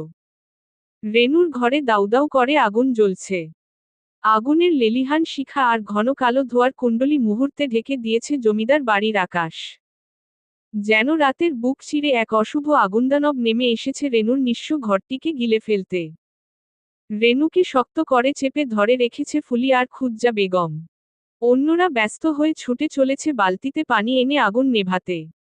এমন সময় ছুটে এসে থমকে দাঁড়ালো কমল, আর আওরাব রেনু কমলকে দেখে চিৎকার করে কেঁদে উঠে বলল, ও কমল গো, মোর মাইয়া, মোর জুইফুল, ওরে বাঁচাও গো কমল, মোর মাইয়ারে বাঁচাও। কিছুক্ষণ আগে পানি আনার জন্য ঘর থেকে বের হয়েছিল রেনু, বিছানায় ঘুমন্ত ছিল জুই। অসাবধানতাবশত হারিকেনের আগুন পর্দায় লাগে, সেখান থেকেই মুহূর্তে ছড়িয়ে পড়ে ভয়াল আগুন। কমল কাপা চোখে তাকালো আওরাবের দিকে। আওরাব এগিয়ে ছুটে যাওয়ার পূর্বেই কোথা থেকে ছুটে এসে আগুনের মধ্যে ঝাঁপ দিয়ে ঘরে ঢুকল আমিন। এলোমেলো পায়ে আগুনের মধ্যে খুঁজতে থাকলো জুইকে। হঠাৎ ঘরের এক কোণে জুইকে কাঁদতে দেখে ভেতরটা যেন শীতল হয়ে গেল তার। সে ছুটে এসে জুইকে জাপটে ধরল বুকের মধ্যিখানে। তারপর আর এক মুহূর্ত অপেক্ষা না করে আগুনের সব বাধা পেরিয়ে মেয়েকে নিয়ে বের হয়ে এলো আমিন। উপস্থিত সবার দম বন্ধ হয়ে গিয়েছিল ততক্ষণে, তবে জুইকে অক্ষত দেখে যেন সকলে হাঁপ ছেড়ে বাঁচল। আমিন চুপচাপ ধপ করে বসে পড়ল ভেজা মাটির ফ্লোরে। রেনু তখন মেয়েকে বুকে চেপে ধরে হাউমাউ করে কাঁদছে। আর আমিন একদৃষ্টে চেয়ে আছে জ্বলন্ত ঘরের দিকে। অগ্নিশিখার সেই কাপা আলোয় যেন তার চোখেও দাউদাউ করে জ্বলছে কিছু অব্যক্ত, গভীর এক ব্যথা। ড্যাশ পরদিন নবপ্রভাতের কোমল আলো জমিদার বাড়ির আঙিনায় এসে পড়েছে নিঃশব্দে। বসন্তের স্নিগ্ধ বাতাসে অন্দরমহল যেন জেগে উঠেছে এক নতুন দিনের প্রতিশ্রুতি নিয়ে। অন্দরমহল রেণু জুইয়ের হাত ধরে দাঁড়িয়ে আছে, চোখ মুখে কঠোরতার ভাব নিয়ে। আওরাব স্বভাবসুলভ ভাবে গম্ভীর হয়ে বসে আছে আসনে। পাশ থেকে খুজ্জা বেগম রেণুর হাত ধরে অনুনয় করে বললেন, তু কই যাবি রেণু? এই বাড়ির এহনো বড় বউ তু। কাইলকের ওই ঘটনা তো একটা দুর্ঘটনা, তাই বইল্লা তু এই বাড়ি ছাইরা যাবি? রেণু কোমল সুরে জবাব দিল, আম্মা এই বাটিতে আপনের থেইক্কা আপন মোর আর কেউ নাই। তো মুই আর এনো থাকুম না, মোর দম বন্ধ হইয়া আহে। মোর মাইয়া মোর দুনিয়া, ওর কিছু হইয়া গেলে মুই বাঁচুম না আম্মা। মোরে যাইবার দেন। রেণু ব্যস্ত হয়ে জুইয়ের হাত ধরে চলে যেতে উদ্যত হতেই কমল ছুটে এসে রেণুর হাত চেপে ধরল। ভাবি আল্লাহর দোহাই লাগে আর এক পা বাড়াইয়েন না। রেণু মৃদু হেসে কমলের হাত থেকে নিজের হাত ছাড়িয়ে বলল, কমল মোরে মাফ কইরা দিও, মুই তোয়ার লগে বিরাট অন্যায় করছিলাম। তোয়ারে মাইরা ফেলার মতো কাম করতে গেছিলাম, মোরে পারলে মাফ কইরা দিও। না ভাবি, মুই ওইসব কোনোদিনও মনে রাহি নাই। তু এইসব নিয়া ক্যাপইরা আছো। তু আহো ঘরে আহো, সব নিয়া পড়ে কথা কওন যাইব। রেণু কমলের দিকে ছলছল নয়নে তাকিয়ে রইল, তীব্র আক্ষেপের সুরে বলল, মুই তোয়ার মতো হইবার পারলাম না কমল, কখনো পারুমো না হয়তো। এতক্ষণ আমিন দোতলার সিঁড়ি দিয়ে সমস্ত কিছু পর্যবেক্ষণ করছিল নিশ্চুপে। রেণু মেয়ের হাত ধরে দরজার সম্মুখে যেতেই আমিন চেঁচিয়ে সিঁড়ি বেয়ে নিচে নেমে এসে দাঁড়াল। আমিনকে দেখেই জুই রেণুর হাতটা এক ঝটকায় ছেড়ে ছুটে এসে আমিনকে জড়িয়ে ধরল ছোট্ট দুহাতের বাঁধনে। আমিনও আজ আর নিজেকে আটকালো না, কঠিন খোলসের আবরণেরও বাইরে এসে নতজানু হয়ে বসল মেয়ের সামনে। সামনের ছোট্ট চুলগুলো আলতে হাতে সরিয়ে কপালে চুমু খেল পরম স্নেহে। জুই কাঁদতে কাঁদতে বলল, বাপজান, মুই তোয়ালে ছাইলা কোথাও যাইমু না। আমিনের চোখে মুখে এক প্রশান্তির ছাপ ভেসে উঠল। সে জুইকে নিজের সাথে জড়িয়ে ধরে বলল, তোয়ার কোনো হানে যাইবার লাগবো না আম্মা, তু মোর লগেই থাকবি। রেণুর রাগে থরথর করে কাঁপতে থাকল, হনহনি এসে জুই এর হাতটা চেপে ধরে কটমট করে বলল, মোর মাইয়ারে ছাড়েন। জুই মোর লগে আয়। তোয়ার মাইয়া? জুই তোয়ার একলা মাইয়া না রেণু, জুই মোরো মাইয়া। মুই ওরে কোত্থাও যাইবার দিমু না। রেণু অট্টহাসিতে ফেটে পড়ল। উপস্থিত সকলে অসহায় হয়ে তাকিয়ে রইল। কমল এগিয়ে রেণুর কাছে যাওয়ার জন্য পা বাড়াতেই আওরাব কমলের হাত চেপে ধরল। কমল চোখ তুলে আওরাবের দিকে তাকাতেই আওরাব চোখ দিয়ে ইশারা করো কমলকে চুপ করে দাঁড়িয়ে থাকতে বলল। রেণু হাসতে হাসতে তাচ্ছিল্যের সুরে বলল, আপনের মাইয়া? 5 বছর আগে কই আছিল এই মহব্বত জমিদার বাবু? তখন তো মোর মাইয়ারে গাঙ্গে ভাসাই দিতে চাইছিলেন। আইজকা মাইয়ার দাবি করতে লজ্জা করতাছে না আপনের? আমিন ব্যথিত চোখে তাকালো রেণুর দিকে, চোখ ছলছল করে উঠল তার।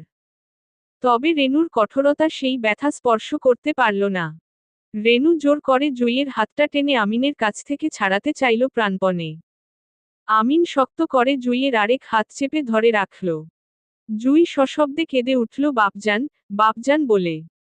এক পর্যায়ে রেণু জুইয়ের কোমল, নরম গালে শক্ত হাতে সজোরে চর বসাতেই আমিনের বুকটা ধক করে উঠল। সে চিৎকার করে উঠে বলল, রেণু।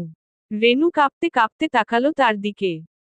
খুজ্জা বেগম আর সহ্য করতে পারলেন না, ছুটে এসে রেণুর সম্মুখে দাঁড়িয়ে কান্নামাখা কণ্ঠে বললেন, রেণু এমন করিস না, এতদিন সহ্য করছো সাইজকা, এত অধৈর্য কে হইতাছোস মা? আম্মা আর কত? মুই আর পারুম না, মোরে ছাইরা দেন আল্লাহর দোহাই লাগে। খুজ্জা বেগম অসহায় হয়ে সরে দাঁড়ালেন। রেণু আর এক মুহূর্ত দেরি না করে পা বাড়িয়ে বাড়ি থেকে বের হতেই হঠাৎ পায় কোনো শক্তপোক্ত হাতের বাঁধনে আটকে থমকে দাঁড়াল। পেছনে ফিরে তাকিয়ে হতবাক হয়ে গেল সে। আমিন তার দুপা জাপটে ধরে বসে অঝরে চোখে পানি ফেলছে। আমিন পাগলের মতো কাঁদতে কাঁদতে বলল, মোরে মাফ কইরা দে রেণু, মোরে ছাইরা যাইস না। মুই মোর ভুল বুঝবার পারছি। মুই তোর পায় পড়ি, মোরে ছাইরা যাইস না। মুই বাঁচুম না রে। মোর বুকটায় অনেক যন্ত্রণা করতাছে, মরে যাইস না ছাইরা, ও আল্লাহ রহম করো তুমি। রেনু যেন নিজের চোখকে বিশ্বাস করতে পারল না, সে বিস্ময় ঠাই দাঁড়িয়ে রইল। অস্ফুটেশ্বরে বলল, আপনের চোখে হানি? আপনি কান্তাছেন?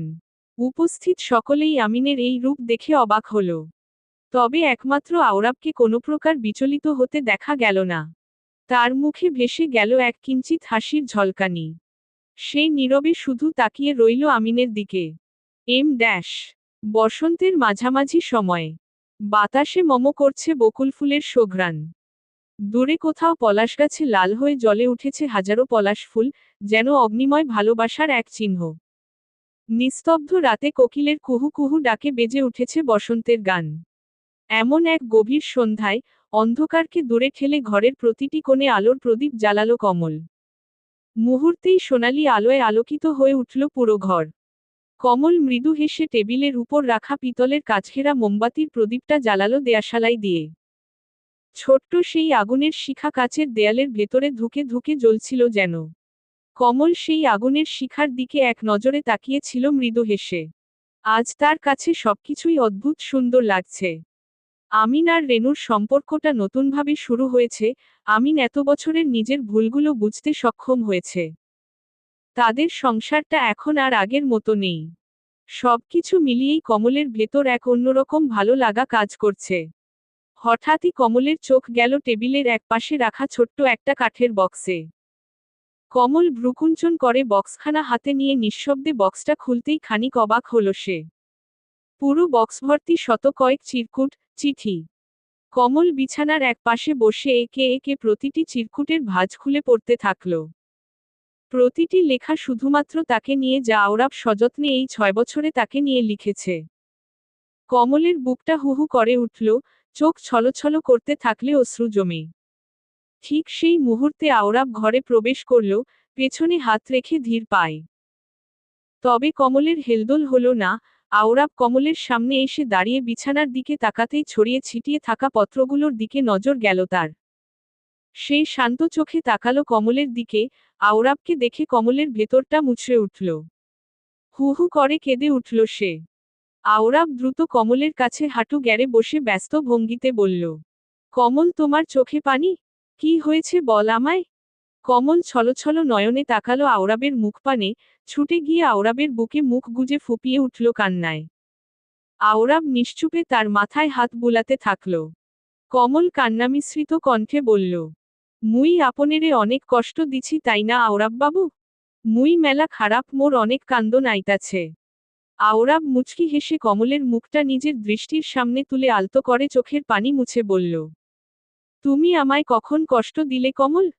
তখন তুমি ছোট্ট একটা বাচ্চা ছিলে, আমাদের সময়টা অনুকূল ছিল না, এইটুকুই। তবে সে সময়ের দূরত্ব আমাদের সম্পর্কটাকে মিষ্টি মধুময় করে তুলেছে। কমল হিচকি তুলতে তুলতে বলল, আপনি এত ভালা ক্যা আওরা বাবু, মোরে এত ভালা ক্যান পান? আওরাব মুচকি হেসে জবাব দিল, আমি শুধু তোমার জন্যই ভালো কমলিকা, শুধুমাত্র তোমার জন্য। কমল অশ্রুসিক্ত নয়নে তাকিয়ে রইল সেই ছায়াময় মুখের দিকে। আওরাব উঠে দাঁড়াল। কিছু না বলেই হুট করে পাজকলে তুলে নিল কমলকে। আচমকা এইরূপ কাণ্ডে কমল হকচকিয়ে গেল, ড্যাব ড্যাব করে তাকিয়ে রইল আওরাবের দিকে। আওরাব মুচকি হেসে বলল, চলো আজ উন্মুক্ত আকাশের নিচে জীবনের প্রথম প্রেম করি আমার অবুঝ বউটার সাথে। আওরাব কমলকে কোলে তুলে ধীরে সিঁড়ি বেয়ে ছাদে উঠে এলো। চারদিক নিস্তব্ধ, কেবল রাতের হাওয়ায় ফুলের গন্ধ ভেসে বেড়াচ্ছে।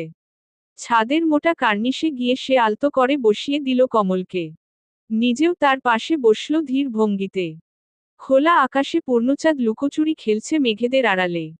কমল মুখ তুলে তাকালো সেই জ্যোৎস্নাম আকাশের দিকে। এক গভীর নিঃশ্বাসে ভরে নিল বুকফুলের গন্ধ, যেন হৃদয়ের গভীরেও ঢুকে পড়ল। আওরাব চুপচাপ তাকিয়ে রইল তার দিকে। সেই চাহনিতে রইল একান্ত গম্ভীর, মহাবিষ্ট। বেশ কিছু সময় পার হল, নিস্তব্ধতা ভেঙে কমল জিজ্ঞেস করল, আওরাব বাবু, আপনি মোরে কবে থেইক্কা ভালোবাসেন? আওরাব শান্ত চোখে তাকালো কমলের দিকে।